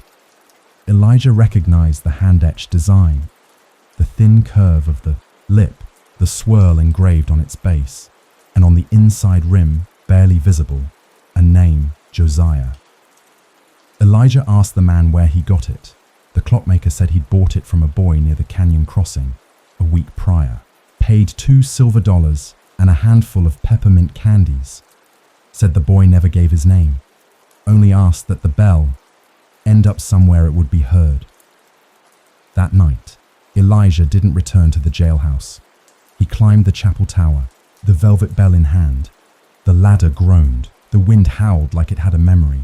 But when he reached the top, he tied a new rope, clean, strong, and fixed the small bell beside the great one. He rang it once, just once, and the sound it made was soft, barely louder than breath. But it lingered, hung in the air like a sigh, like a memory. He left it there, and every Sunday after, he rang them both. Tumble Creek never found Ezra Clemens, not in body, not in letter, but sometimes, in the early hours before dawn, the chapel bell rings when no one is there. 3 soft tones. No more, no less. And Sheriff Elijah Crow, lying on his cot in the jailhouse, opens one eye and listens. Because sometimes, friends, being sheriff meant bearing witness, not just to justice, but to those left behind, to boys who built bells for ghosts, and to the sounds only the lonely know how to hear. The dead in Tumble Creek were rarely disturbed. The cemetery, laid across the eastern ridge of town, sloped gently into the brush-covered hills. It was not grand. There were no marble tombs, no iron gates, just wooden crosses, hand-carved stones, and the occasional weather-worn epitaph carved by a grieving hand with time and a pocket knife. The preacher said it was a peaceful place. Sheriff Elijah Crow thought it was merely forgotten until the night the graves were opened. It began with a whisper at Miss Lorna's saloon. A ranch hand named Pike stumbled in one night, white as the full moon, claiming he'd seen something strange while walking his dog near the cemetery. Thought it was coyotes, he muttered, gripping his drink like a lifeline. But they were standing too tall, digging, like men. He wasn't drunk, not enough to be lying. Elijah found him convincing, but it was what happened next that sealed the truth. The very next morning, an old grave was found torn open, not caved, in from age, not shifted from erosion, dug out, clean, deliberate. The grave belonged to Orrin Fallow, an old prospector buried 3 years prior after dying of a heart seizure during a card game he'd nearly won. Rumour had always followed his death. He'd boasted of a gold strike deep in the southern hills, but the location died with him, or so folks thought. Now his coffin sat open, his bones undisturbed, but his coat, the one he'd been buried in, was missing, and so was the small, velvet pouch he'd reportedly clutched in death. Elijah didn't like mysteries that involved the dead. He questioned everyone. No one admitted seeing or hearing anything. But word spread fast. The whispers grew. If Orrin really did strike gold, maybe he buried more than stories. By sundown, another grave was found open. This one belonged to Cassandra Doyle, a widow who'd passed a fever, but was known to have kept her husband's union pay beneath her floorboards. It had never been found, until now. Her grave was empty of valuables, her body untouched, and the town began to look at one another with suspicion. That night, Elijah set a trap. He dug himself a shallow blind near the cemetery edge, rifle by his side, watching through the shadows of dried grass and the crooked fingers of cedar trees. The moon was half full. The wind was dry, and just before midnight, movement. Two men, dressed in canvas and scarves, moved between the graves like shadows. They carried shovels, quiet, precise. They weren't amateurs. Elijah waited until they struck the third grave before stepping forward. "Put them down," he said evenly, voice sharp through the cold. They froze. One bolted. Elijah fired once, high, just enough to send a warning. The second man dropped his shovel, turned slowly. His name was Cole Harrow, a local, one of the men who helped bury Orrin. Cole didn't deny it. "Word is," he said under the jailhouse lantern, "Orrin left a map stitched inside his coat lining. I just wanted to see if it was true." "So you desecrated a grave," Elijah said. Cole looked ashamed, but not enough. "I didn't touch the bones." "That doesn't matter. You don't understand," Cole said, quietly. "This town's drying up. No cattle, no water. But gold, that's something real. Something that could change everything." Elijah said nothing, because deep down, he knew Cole wasn't wrong, but he was still guilty. The next morning, Cole was sentenced to 30 days in the Tumble Creek jail, a rare punishment in a town that preferred rope over rules. Elijah made sure he served every day, but the gold fever did not fade. Others began sneaking into the graveyard at dusk, pretending to pray, then kicking at the dirt when they thought no one was watching. One morning, a new grave was found opened. No one ever confessed. Elijah doubled patrols, but law can only guard so much when greed takes root. Then came the twist Elijah hadn't expected. One of the graves was found filled with gold.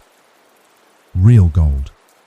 Not much, just a pouch's worth, placed atop the coffin of a man who died in poverty.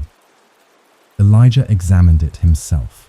22 carrot flakes wrapped in oilcloth, sealed with wax. He questioned everyone.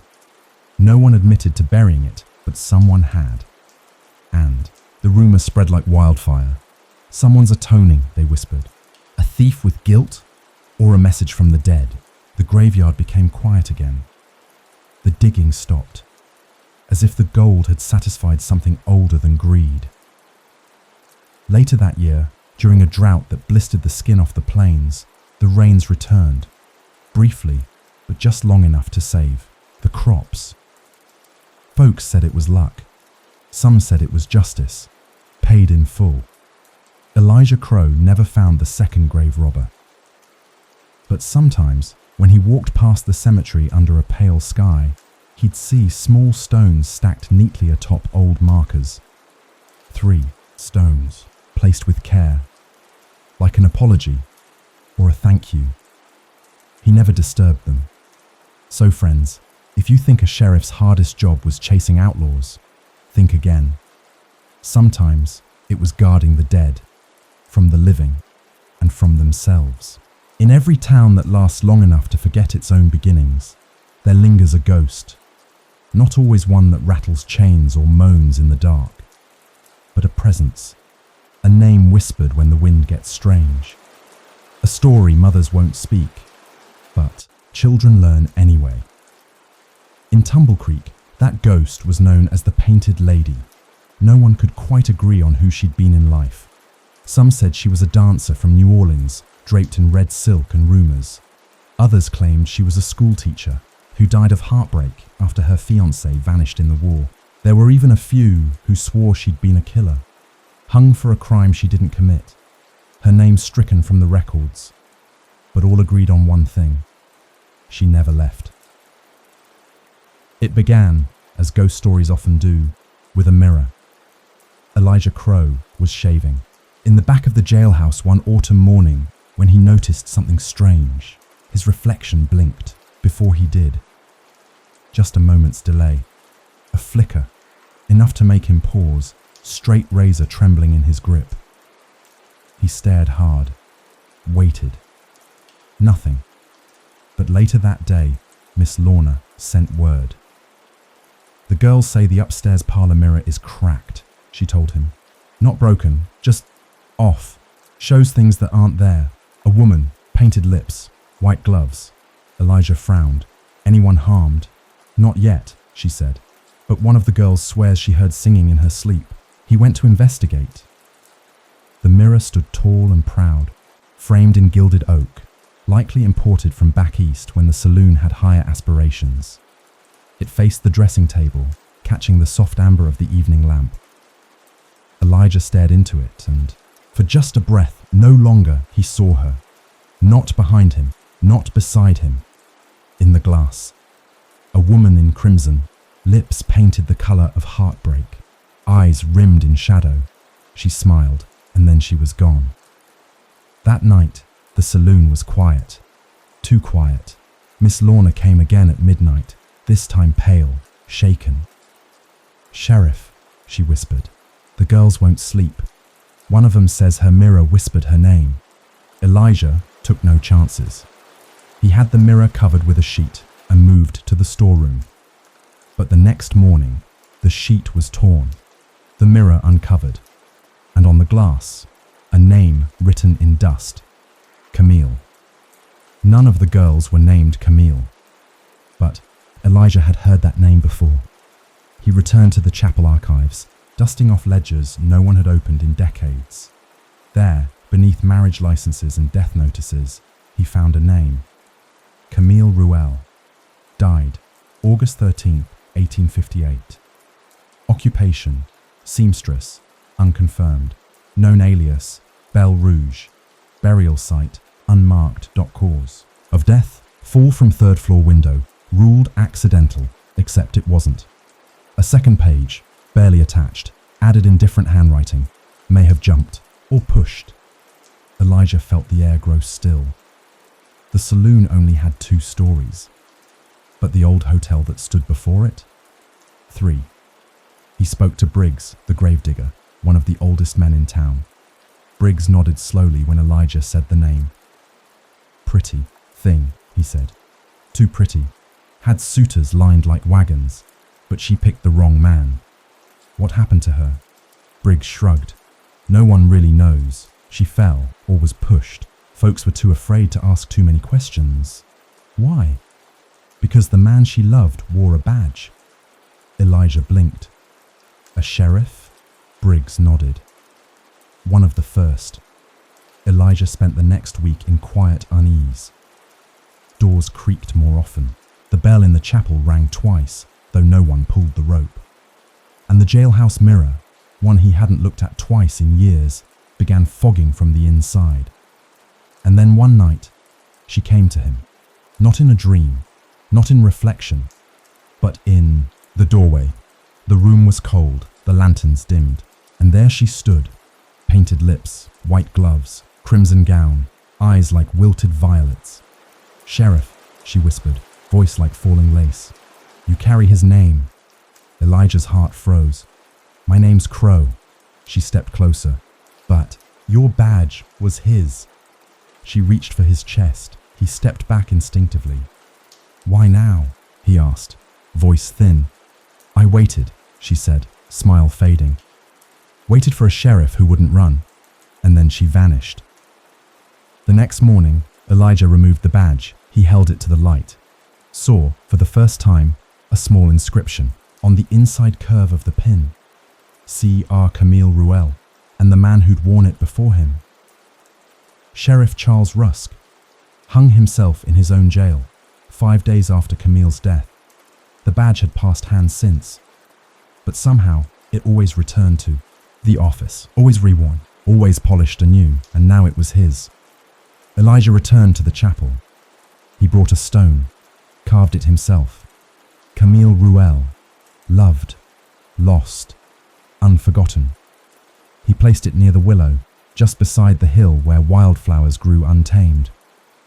He rang the bell once and never saw her again. But the mirror stayed quiet, and the girls slept peacefully. So, friends, if you think ghosts only haunt the guilty, know this: Sometimes they haunt those who inherit their silence. And sometimes, being sheriff meant listening to a whisper from the glass and giving peace to a woman who refused to be erased. Fire has no loyalty. It serves no law. It obeys no hand.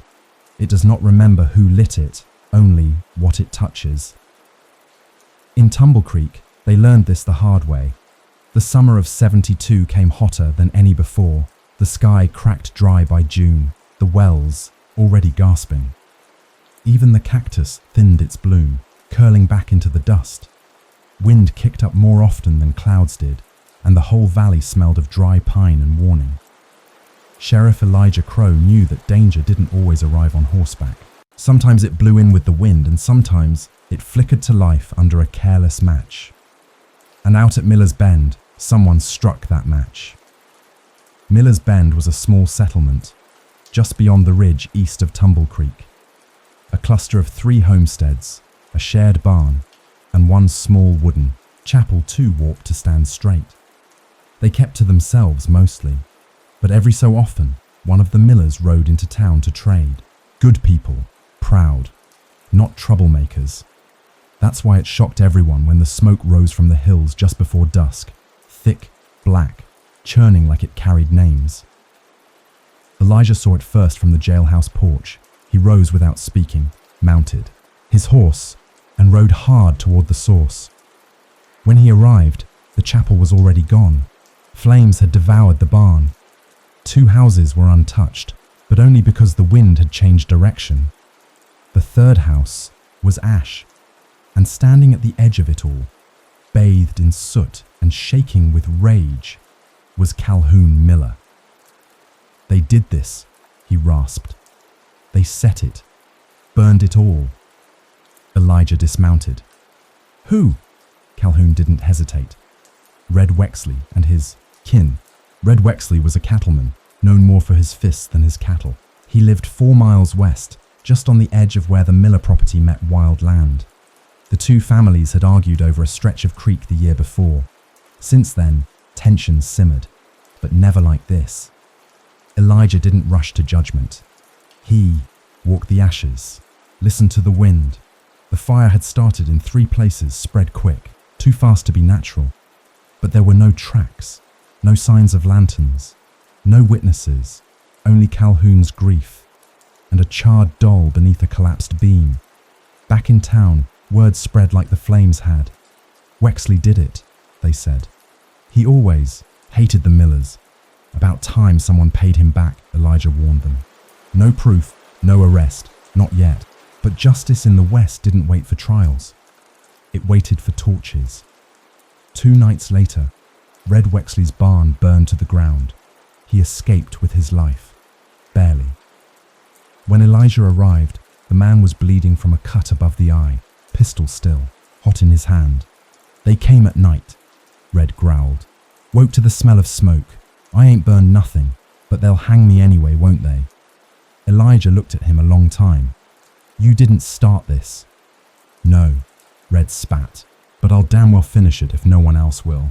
The town sat on the edge of something now. Something brittle. Miss Lorna whispered of old feuds turned holy. The preacher spoke of wrath. The mayor drank more. Elijah walked the streets at night, waiting for another fire. But none came, until the wind shifted and the Miller homestead burned again. This time, the fire was stopped, because Elijah had been there, watching. And he saw the figure, not a Wexley, but young Jonah Briggs, the blacksmith's apprentice. Caught mid-strike with a torch, too slow to run, too stunned to lie. Elijah didn't hit him, didn't yell, just took the boy's hand in his and asked, why? Jonah wept, said they killed my cousin, he choked. He was in the barn. The cousin was a Miller, not a Wexley. The boy had burned the wrong house. Elijah locked Jonah in the jail, then went to Calhoun Miller's home. He found Calhoun cleaning. A rifle. Sheriff, the man said without turning. That boy in your cell won't live long if the Wexleys have their way. He didn't burn your house. Calhoun stopped, slowly turned. What? He thought he was getting revenge for his kin. Thought you burned the barn. Said your nephew was inside. Calhoun paled. My nephew's alive. He left town 3 weeks ago, headed south. So no one died in the first fire? Not unless you count my wife's garden and the chapel hymnals. Elijah took a deep breath. Then he asked the hardest question. Did you burn it yourself? Silence. Then, no. A pause. But I didn't stop it either. In the end, there were no charges, no trial, no justice, only ruins, soot, and a silence thicker than the smoke had been. Elijah kept Jonah locked up for 2 weeks, not for punishment, but protection. The town slowly settled, but trust, that never returned. The Millers rebuilt. The Wexleys kept their distance, and in the middle of it all, Elijah patrolled the ashes, boots crunching on blackened earth, heart heavy, because law could put out fires, but it couldn't change the kindling in men's hearts. So, friends, if you think being a sheriff meant drawing lines between right and wrong, know this. Sometimes all you can do is walk the blackened border and pray the wind doesn't blow east. They built the schoolhouse on land they didn't ask permission from, not from the government, not from the locals, not even from the dead.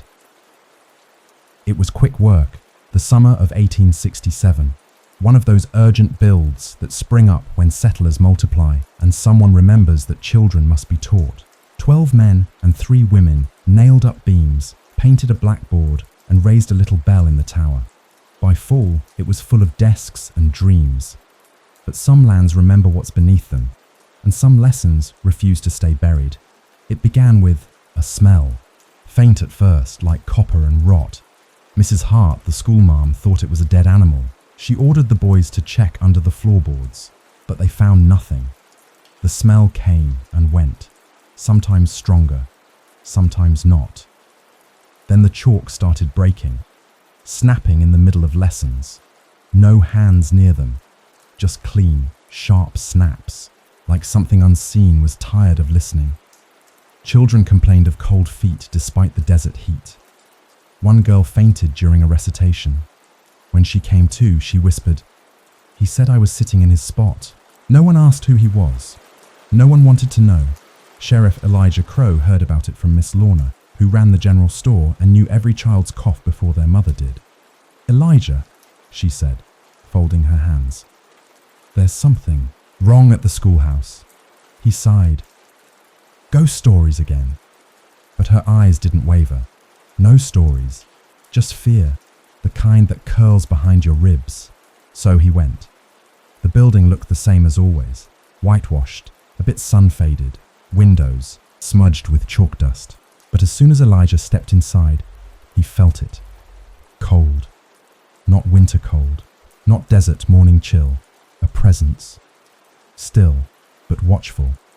Mrs. Hart greeted him in a hush. "It's the floorboards," she said, "and the bell. It rings at night. No one near it." Elijah walked to the center of the room, tapped his boot against the wooden floor. It echoed strange, too hollow. That night, he returned with tools, removed 3 planks beneath the teacher's desk. What stared back was not dirt, but bone. He dug carefully, first a rib cage, then a tiny femur, a jaw with baby teeth still in place. Then another, and another. 12 in all. Laid in a row, arms crossed, no coffins, no markers, no grace. Mrs. Hart wept when she saw them. "I've had children recite psalms on top of these," she whispered. Elijah said nothing, just covered the bones in muslin and carried them to the jailhouse until the preacher arrived. The next day, the school closed. The preacher blessed the ground. The mayor asked questions, but answers were hard to come by. Some claimed there'd once been a mining camp here. Children used to crawl through tight shafts for gold. Others recalled travelers whispering about an orphan caravan that disappeared in a storm near the ridge. No one ever confirmed it. But Miss Lorna remembered something else. "There was a man," she said, "years back, taught arithmetic out of a tent. Said he took in lost children, promised them food and a roof, then vanished." Elijah followed up the only way he knew how, by asking Briggs. The gravedigger nodded when he heard the story. "I remember that tent," he muttered. "Set up just west of here. That was 15, maybe 17 years ago. No one thought much of it. Then one day, it was just gone. No graves. None that were ever dug by my hand." Briggs spat into the dust. "Some folks leave the land better than they found it. Others plant something foul." The town held a service. Candles were lit. 12 small pine coffins were built and lined in white cloth. Elijah carved the names himself, except there were no names. So he carved numbers, child 1, child 2, child 3, all the way to 12. And on the last coffin, he carved, "We see you now. We remember." They were buried behind the chapel on the hill. The wind that day was still. Not even the bell rang. The school reopened a month later. New floorboards, new paint, a fresh bell. But the children swore it didn't feel the same. Too quiet.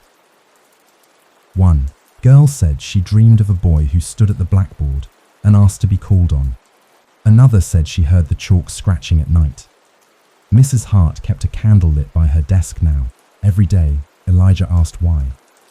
She looked at him and whispered, "It's not for me."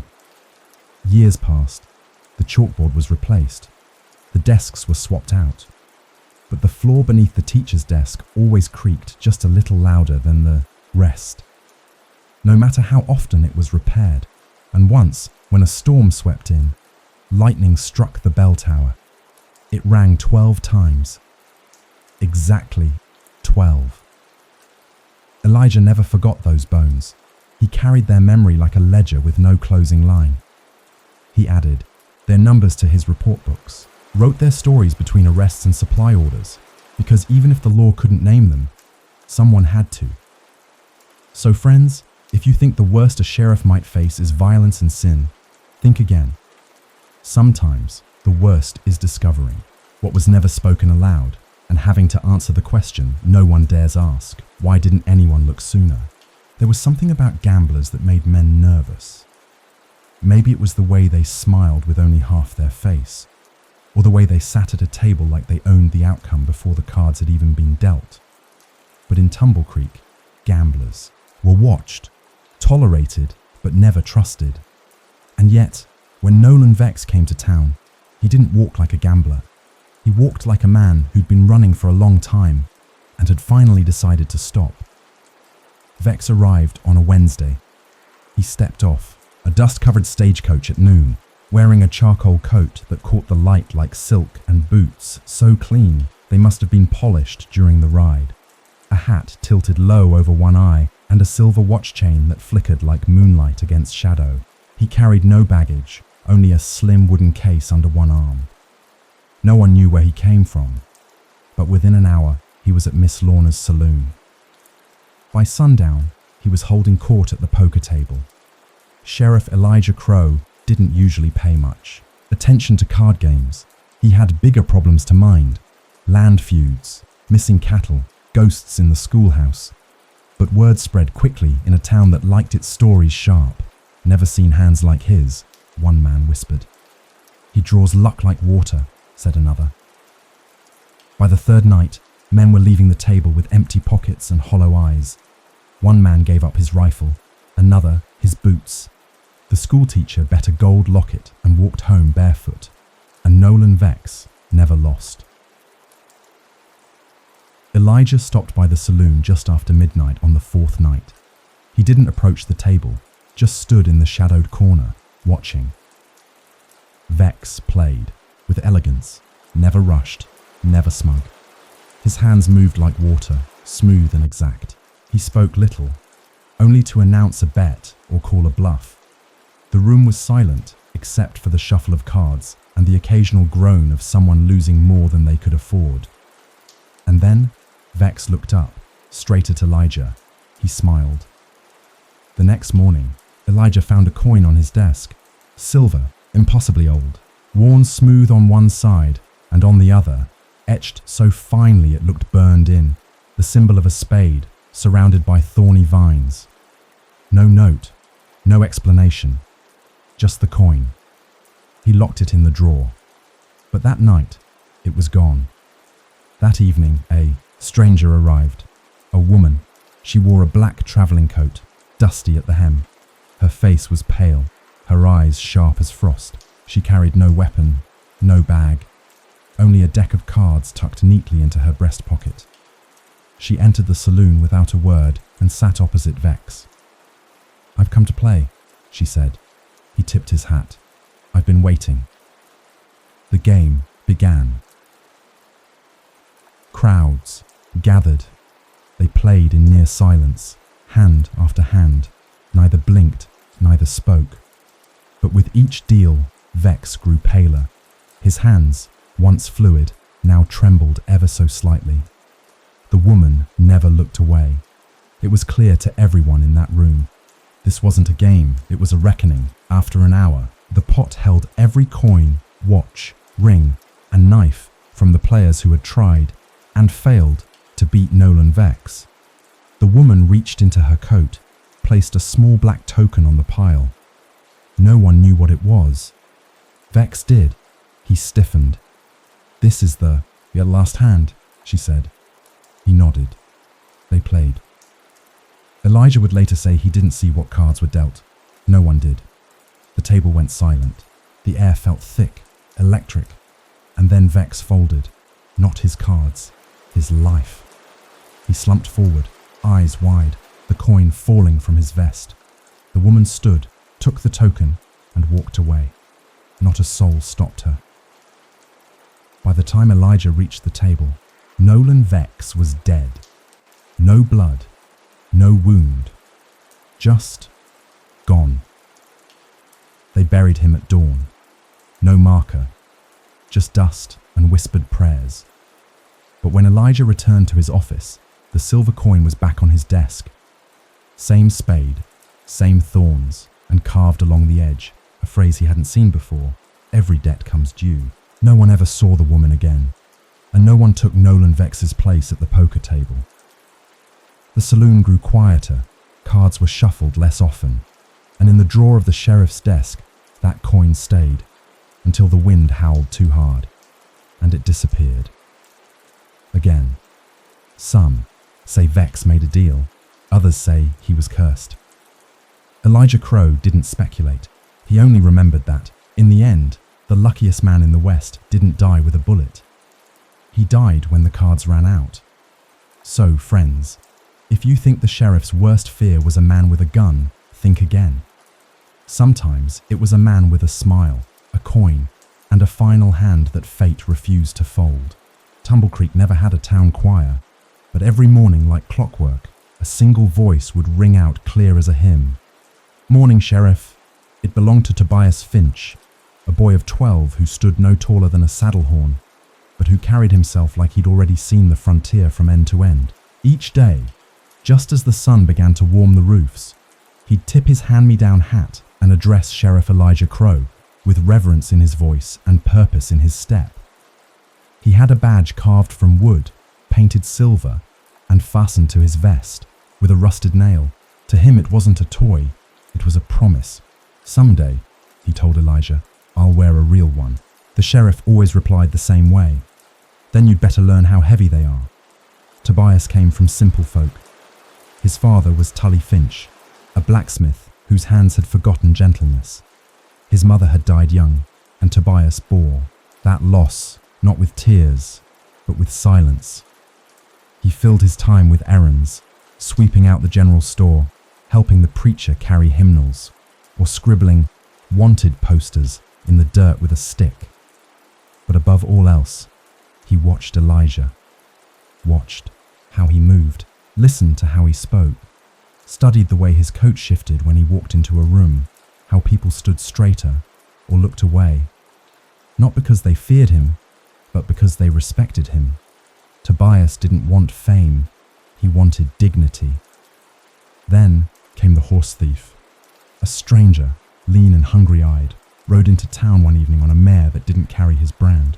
Elijah knew the horse, belonged to the Jensen Ranch, stolen 2 nights before. The man denied everything, but the saddle had initials carved in the leather. Elijah arrested him without drawing his gun. The next morning, the man was found dead in his cell. Poison, the doctor said, hidden in his boot heel. No trial, no justice, no truth told, just silence. Tobias came to the jailhouse that day, wide-eyed and trembling. He's dead. Elijah nodded. Took his own life. Tobias stared at the badge on Elijah's chest. Is that still justice? Elijah didn't answer. He looked away. From that day on, Tobias changed.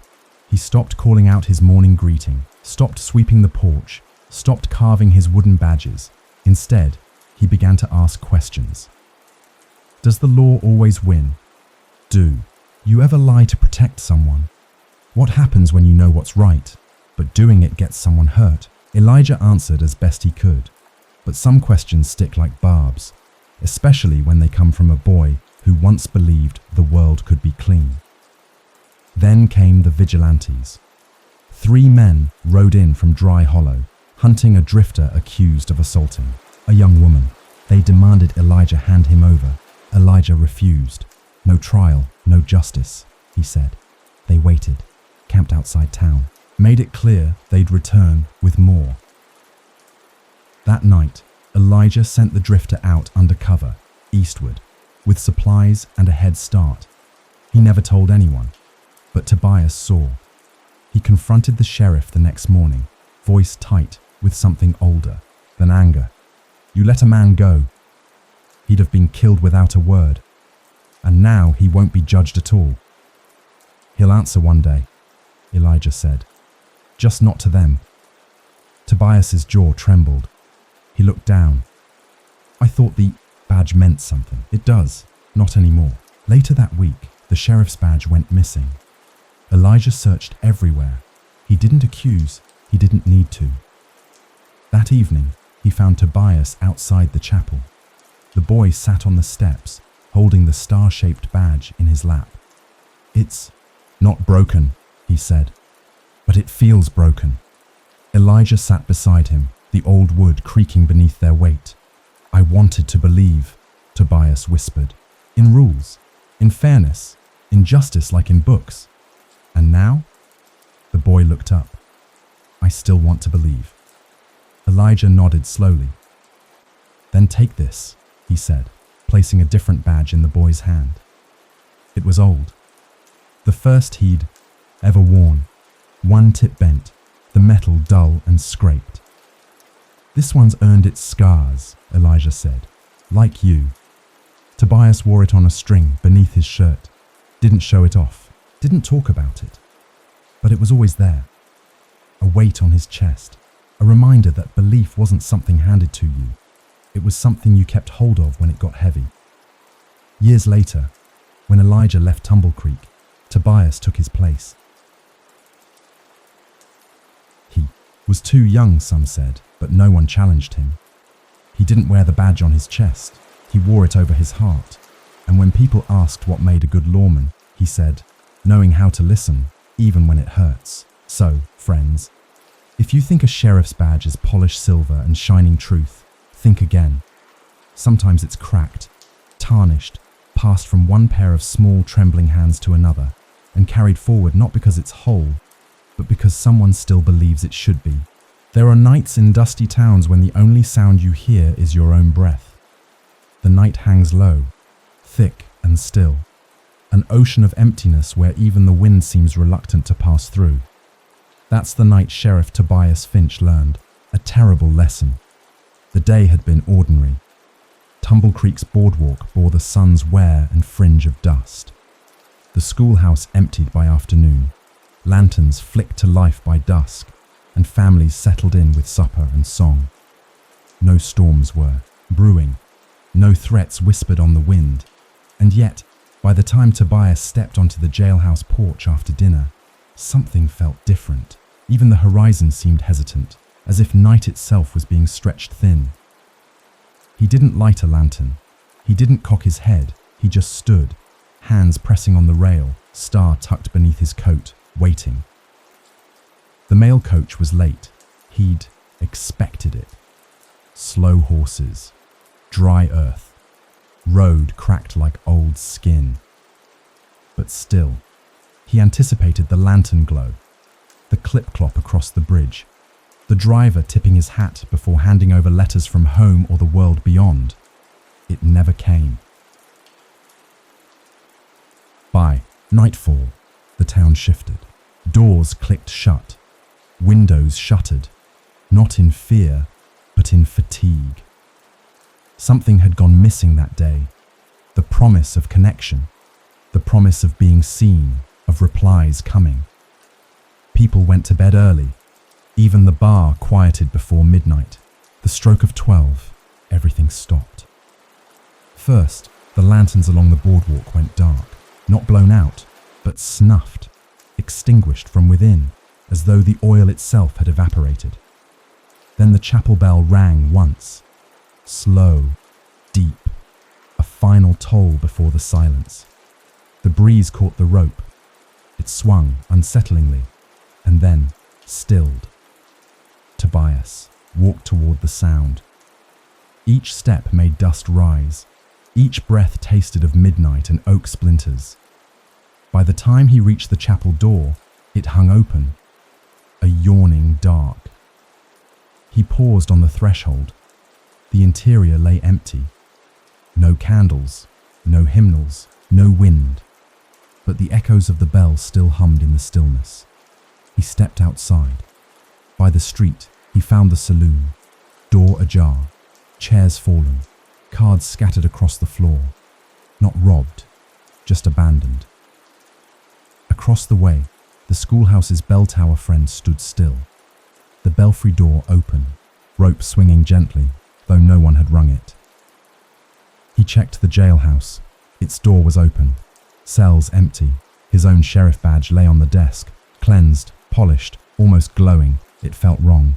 Not because it was too brilliant, but because it gleamed in that emptiness, as if trying to shine truth into a place with no audience. He picked it up, felt the weight of metal and history. He thought of the nights before, of threats whispered at twilight, of turmoil tasted in barrooms. He remembered how people had said, "Strong law keeps fear away." That night, there was no law left to be strong. Then he heard it. Footsteps, not panic, not stampede, but slow and measured, like someone walking back into a room they'd already left behind. He stepped toward Main Street's center. There, under the pale moon, stood a lone man, tall, silent, wide-brimmed hat shading his face, coat dusty and dark, no badge, no gun drawn, just someone who had returned or perhaps never left. Tobias stopped. The man stopped. Distance between them held a question. Broken. Only when Tobias spoke, "You took our law." The man made no move. Then Tobias held out the badge, the same star that had shined and shattered in his grip. "Take it." The man stepped forward, reached, took the badge, turned it over in his hand, then handed it back, tossed it gently to the boardwalk. Law is only as strong as the hearts that believe in it. Then he walked away, slow, steady, and vanishing into the hush of the night. Tobias knelt, picked up the star.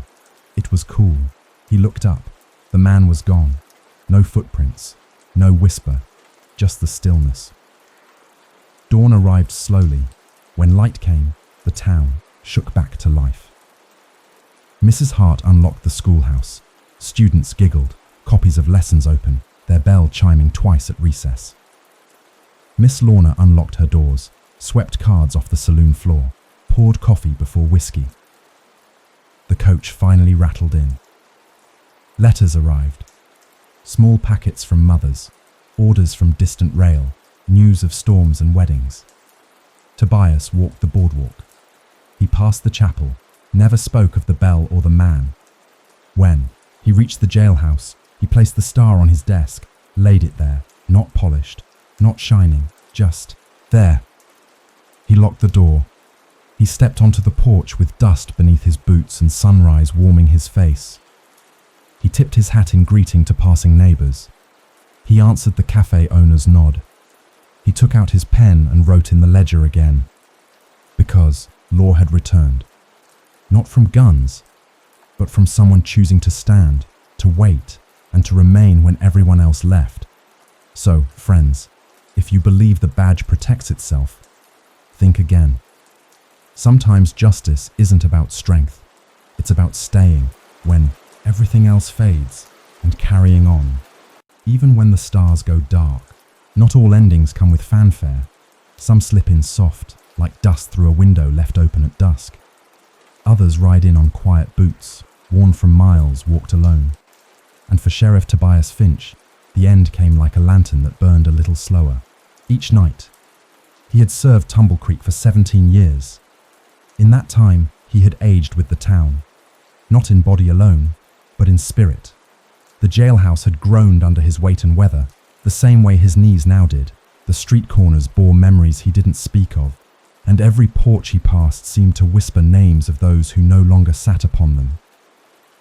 He'd watched children become deputies, watched rivals bury hatchets, watched bandits cry when he showed mercy.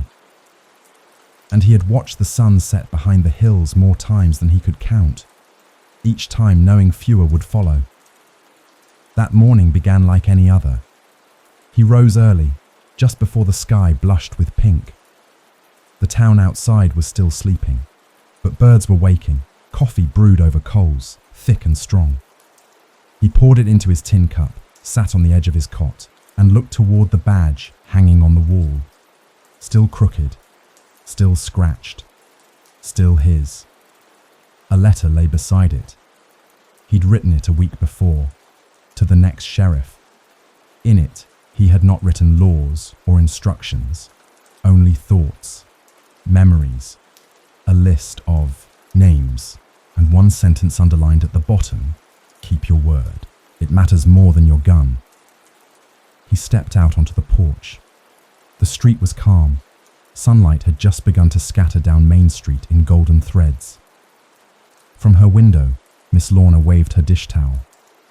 From the chapel, Reverend Mallory lit his first lantern.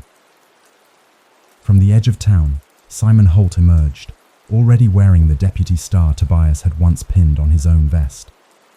It was time. He walked slowly, not from pain, but from reverence. Every board beneath his feet seemed to remember his footsteps. They creaked not in protest, but in farewell. At the jailhouse door, he paused, stepped inside, and stood still. It looked the same as always, but he knew it wouldn't again. He took down the badge, held it, rubbed his thumb across the edges, tracing its old fracture, the crack Elijah had once pointed out. He had never polished it, not once. Some things should remain honest. Simon entered behind him. Tobias didn't turn. "Take it," he said, offering the badge. Simon took it carefully, as though it might burn. "It's heavier than I thought," Tobias smiled. "It always is." Then he reached for his coat, but not his gun. He didn't need it anymore. He'd only ever drawn it 7 times, and never once for pride. Outside, a small group had gathered. No grand send-off, just faces he had seen grow older beside him. Briggs, the gravedigger, Mrs. Hart, older now, wrapped in a shawl, Lorna, mist in her eyes, and a boy holding a carved wooden star. Tobias smiled at the child, tipped his hat, then walked. He didn't ride a horse. He didn't take the main road. He walked the long path westward, through the cottonwoods, past the old train track, and into the sun as it rose higher behind him. And when he reached the ridge that overlooked the town, he turned once. Tumble Creek looked smaller than he remembered, but not lesser, just full, whole, still breathing. He stood there for a moment, then turned back to the trail and kept walking. They say he settled somewhere quiet, a cabin in the woods, place where stars were clearer, where law was something carried in your heart, not in a badge. He never returned, but sometimes strangers passed through and spoke of a man who fixed fences without asking pay, who brewed bitter coffee and told stories with no names, who carried a broken badge in a pocket and a compass that always pointed home.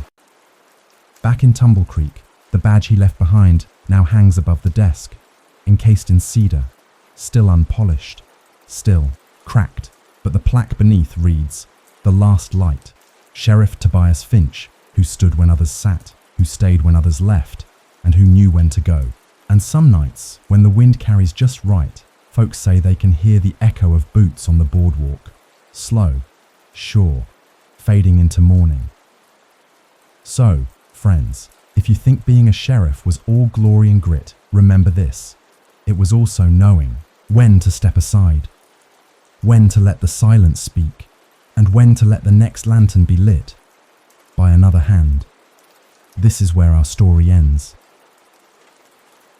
Thank you for walking with me through the dusk and dust, through cracked stars and tired dreams, through the long, slow twilight of a sheriff's watch, where the fire has cooled, but the light, just maybe, still glows in you.